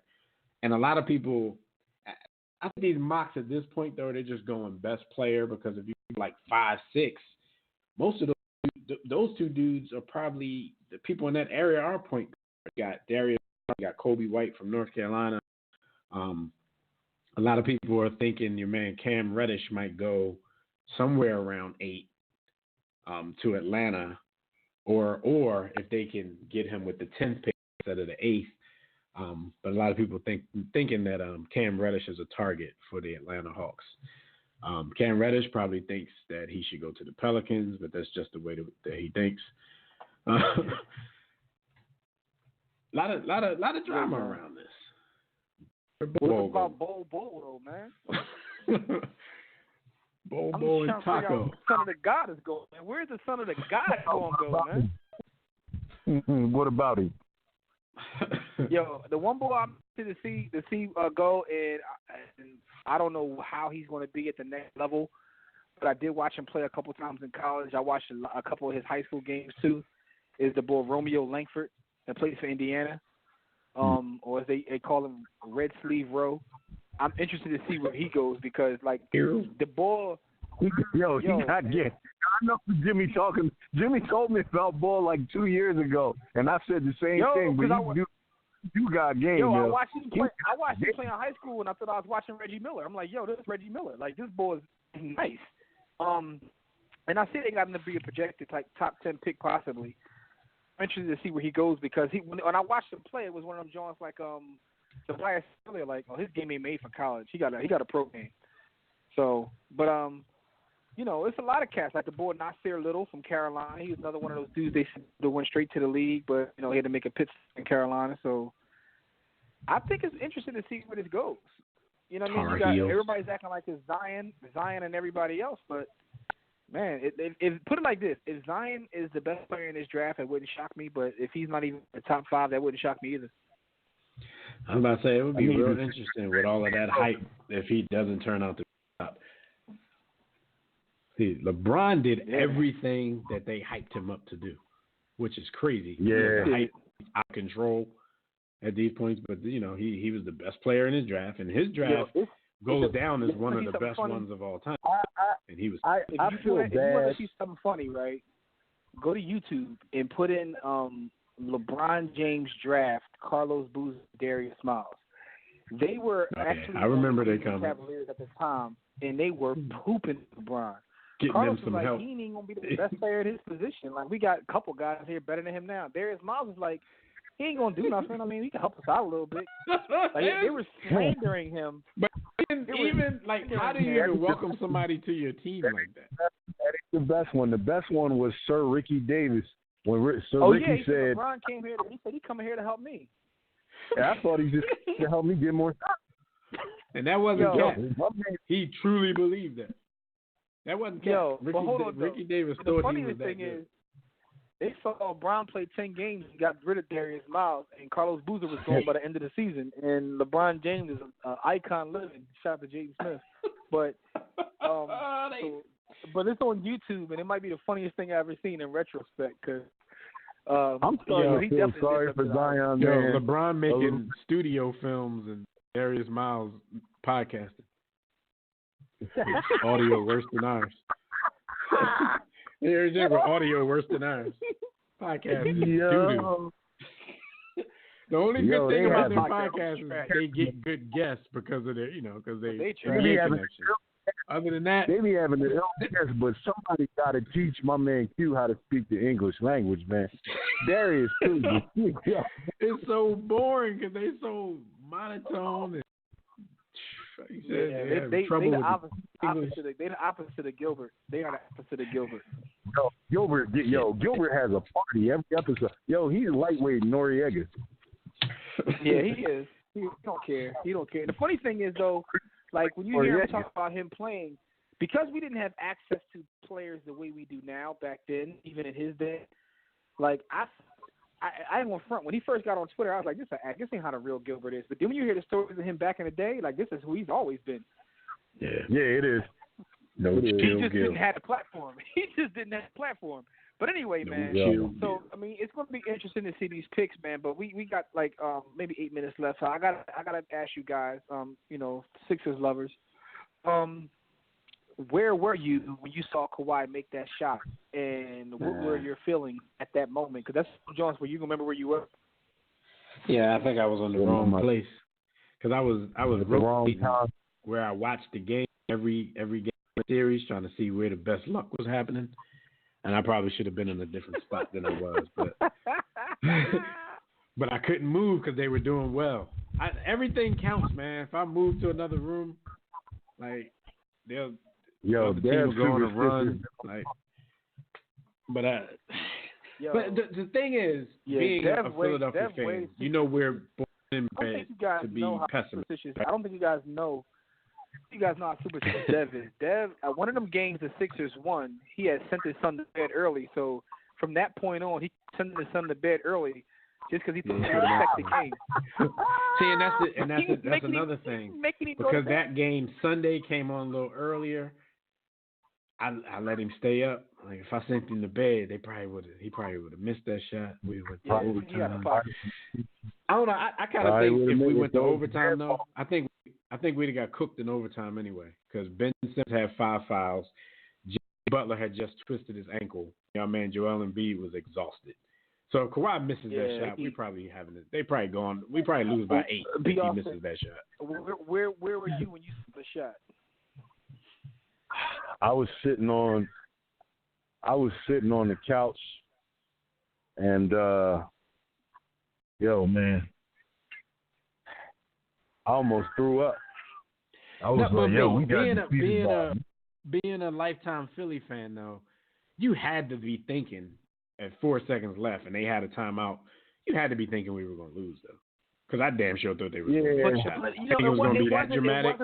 But I was like, 4 seconds, we're going to lose. The drama was crazy. Like, I've never seen the ball hang on a rim like that. It was mad Disney like. It was like watching a Disney film. Definitely was Disney movies. Definitely was. But I thought 4 seconds. I'm like, that's our luck. 4 seconds and we have the ball. I'm like, we don't take a shot. 4 seconds and we don't have the ball. I just lose, and we freaking lost. Like it's just that's what happens. All right, well, speaking of that, Dev, so my question is this: what is next for the process? Because the one thing that stood out to me was, now they already said Brett Brown is coming back, but I don't understand how you come out of a timeout and then get a 24-second violation. Like, I would have fired him just for that. But his ACOs is trash. Right, because what happens to what happened to those days, Jim, when you would step out of bounds and get the delay a game? Like, what happens to the days when you step out, get a delay a game so you can kind of see what the other team is doing and make them line up again? Like, what happened to those days? Can you not do that anymore? I don't know. Or do they already have one? Because the second one is a tech. Like that's like a sin playing basketball to have that happen. Yeah, Sixers fell apart down the stretch, man, and it was because they are clueless. What's next for them? Because they have a lot of decisions to make. You got Jimmy as a free agent. Yeah. You got J. Cole as a free agent. Well, according to what they said, the first problem is already solved because all the fans wanted Brett Brown fired. Supposedly he's coming back. They actually have 8 free agents. The most important ones, of course, Jimmy, Tobias, JJ. Like the whole damn team could look different next year depending on who wants to come back and who they actually sign. It's going to be difficult to sign Jimmy and Tobias without, they're already saying that our weak part of the team. So it's going to be difficult to sign those guys and still be able to put a decent bench out there game after game. And then, in a couple of, in a year or two, you're going to have to re-up Simmons as well.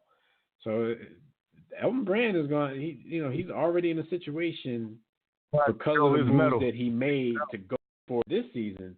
He's put himself in a position where he's going to have to work some magic in the offseason. In a perfect world, I'd love to have everybody back. Have JJ take a pay cut to allow both of those dudes to get a max, but you still won't be able to get a great bench off of that. I think that team is allowed to play together for a much longer time. They could be just as devastating as people expected them to be, but even playoffs included, those dudes like 20 started games together. 21 games together. Yeah, 21 games. Okay, yeah. So just off talent, they took the number 2 seed to the 7th game. Like, they ain't know how to play together. But they do have to make some changes in the offense. The action that they run now, that motion, like that can be a component of your offense, but it can no longer be the whole offense because he's coming down, he's handing to Joel Embiid, and then it's up to him to basically decide what the play is going to be. And he needs to have his big ass down on the block sometime. They got to make some changes. Yeah. And it's crazy because a lot of times, because Ben Simmons' reluctance to shoot a jumper, and I'm not one of these guys who sits there that he has to get a jumper, but a lot of times that forces Embiid to be out front too because, they don't have to pretty. That's the only place they're forced to guard Ben is when Ben gets in the post and lets his little hook shot game go. Outside of that, they ain't got to guard him. But unless he's ultra aggressive trying to get his Giannis on, Giannis don't care what's going on. He's trying to get to the like Ben needs to play like that. Like I'm trying to get to the cup regardless that's the thing, what's though. going on. Because in the chat we have nicknames for him. Like aggressive Ben play like that, but aggressive Ben doesn't come to the game every night. Yeah, aggressive Ben don't. It depends upon what's going on in the relationship. I don't know where he be. Aggressive Ben probably drink. So he'd be drunk half the time. So before we get out of here, so we have a game tonight. We got Golden State in Portland. Golden State is up 1-0. They won. They beat Houston in Game 6. So Kevin Durant gets hurt. Well, he didn't really get hurt. His period came on, and he didn't want to play. So he decided to take off for a couple games. Had to take off for. That's about how long it takes, right? The Splash Brothers turn back into the Splash Brothers. It's interesting to see how aggressive Clay gets when KD's not there. It's almost like he's scared to be that same person with KD. It's kind of weird. They just defer to KD's so great that they defer to him. But people take that as an opportunity to crap KD. Everything else, next man up mentality. They go back to what they were before him, which is a team that moves the ball more. Doesn't mean that they're better. Like, and KD, when all of that stuff breaks down, you have somebody that you just go to and say, get a bucket. So it's a little bit different. Yeah. It's a luxury to have. It is. It's just interesting to watch them without him. Because I was like, especially in Game 6, I was like, whoa, it's the switch. Like, I felt like I was watching this 3-win team. The ball was moving. Draymond got back into the game. I was like, but I'm not one of the people that are saying they're a better team without him. I'm not saying that. I'm just saying they're a different team without him. And I don't even know if it's like, they're a more fundamental team without KD. I'll tell you that. They seem more mental. It's almost like KD is so good that a lot of times they just give him the ball, defer to him, and get out. It's kind of crazy. Like, he's too good. Yeah. It's weird. It's almost like you watch a team that plays. It's like watching the Pistons when they play complete team ball, and you just like drop Kobe on their team, and they just want to give him the ball to watch him play. It's weird. But anyway, man, so we'll see what happens. But, that whole thing has been being – how can you call a team better by taking off a Hall of Famer? I don't know. Y'all got to chill with the hot takes. That's my last thought. You gentlemen, what do you guys think about the Warriors, though? The finals, no doubt? I know they're going to get there. Win might be a different thing because Milwaukee's playing kind of nice. If they can get, that'll probably be the better matchup, for a good series for the people who don't care. They don't want no parts of Lopez. Nah, they don't want no parts of Lopez. He's the best player in the league. He's the best player in the league right now. Hot take. Hot take. Take is all about Lopez. Listen, man. Thank you, brothers and sisters, for joining us for another briefing in the War Room. Shout out to everybody in the chat room, Facebook, Twitter, the WRS Game Time on GroupMe app. And all the calls who called and got through, we appreciated those we couldn't get to. We apologize. Tune in next week live right here on demand as we catch you up on everything happening in the NBA playoffs. We'll also catch you up on everything happening around the world of sports. So until then, enjoy your weekend, enjoy the start of next week, and we'll see you right back here next time. Be sure to have conversations on Facebook, Twitter, as well as our blogs, webcasts, and network podcasts. Everything is at warroomsports.com. That's the hub, warroomsports.com. Pick up my book at thebook.com or the hub, warroomsports.com. So until next time, everybody, don't accept mediocrity. Be steadfast in the war against ignorance, and we'll see you jumps on.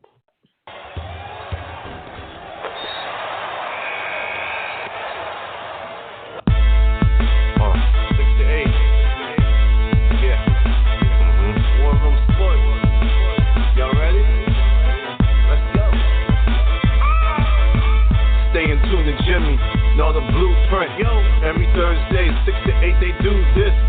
Shout out to Dev, PJ, B. Austin, Bay on replay. WarRoomSports.com. Get that mobile app. If not, dial 323-140012. They be going and you sensitive, then oh well. Physical podcast, let's talk sports. Showtime like magic and the block push. Listen live, push one to join in. Rip your team or listen for your enjoyment. Hip hop scholars, pit stop and knowledge. Should be in sports credits, I ain't talking college. 5 guys, no beef though. Corporate secret, but the streets know. Belafonte, I got a G flow. KC royalty, I'm in beast mode. 2 hours, get your game up. Who's the best in sportscast? You better name us. War Room Sports. Yeah, you know, Jimmy, Dev, DJ, Jock Beck, B. Austin. I'm Jock. Up and coming on the beat.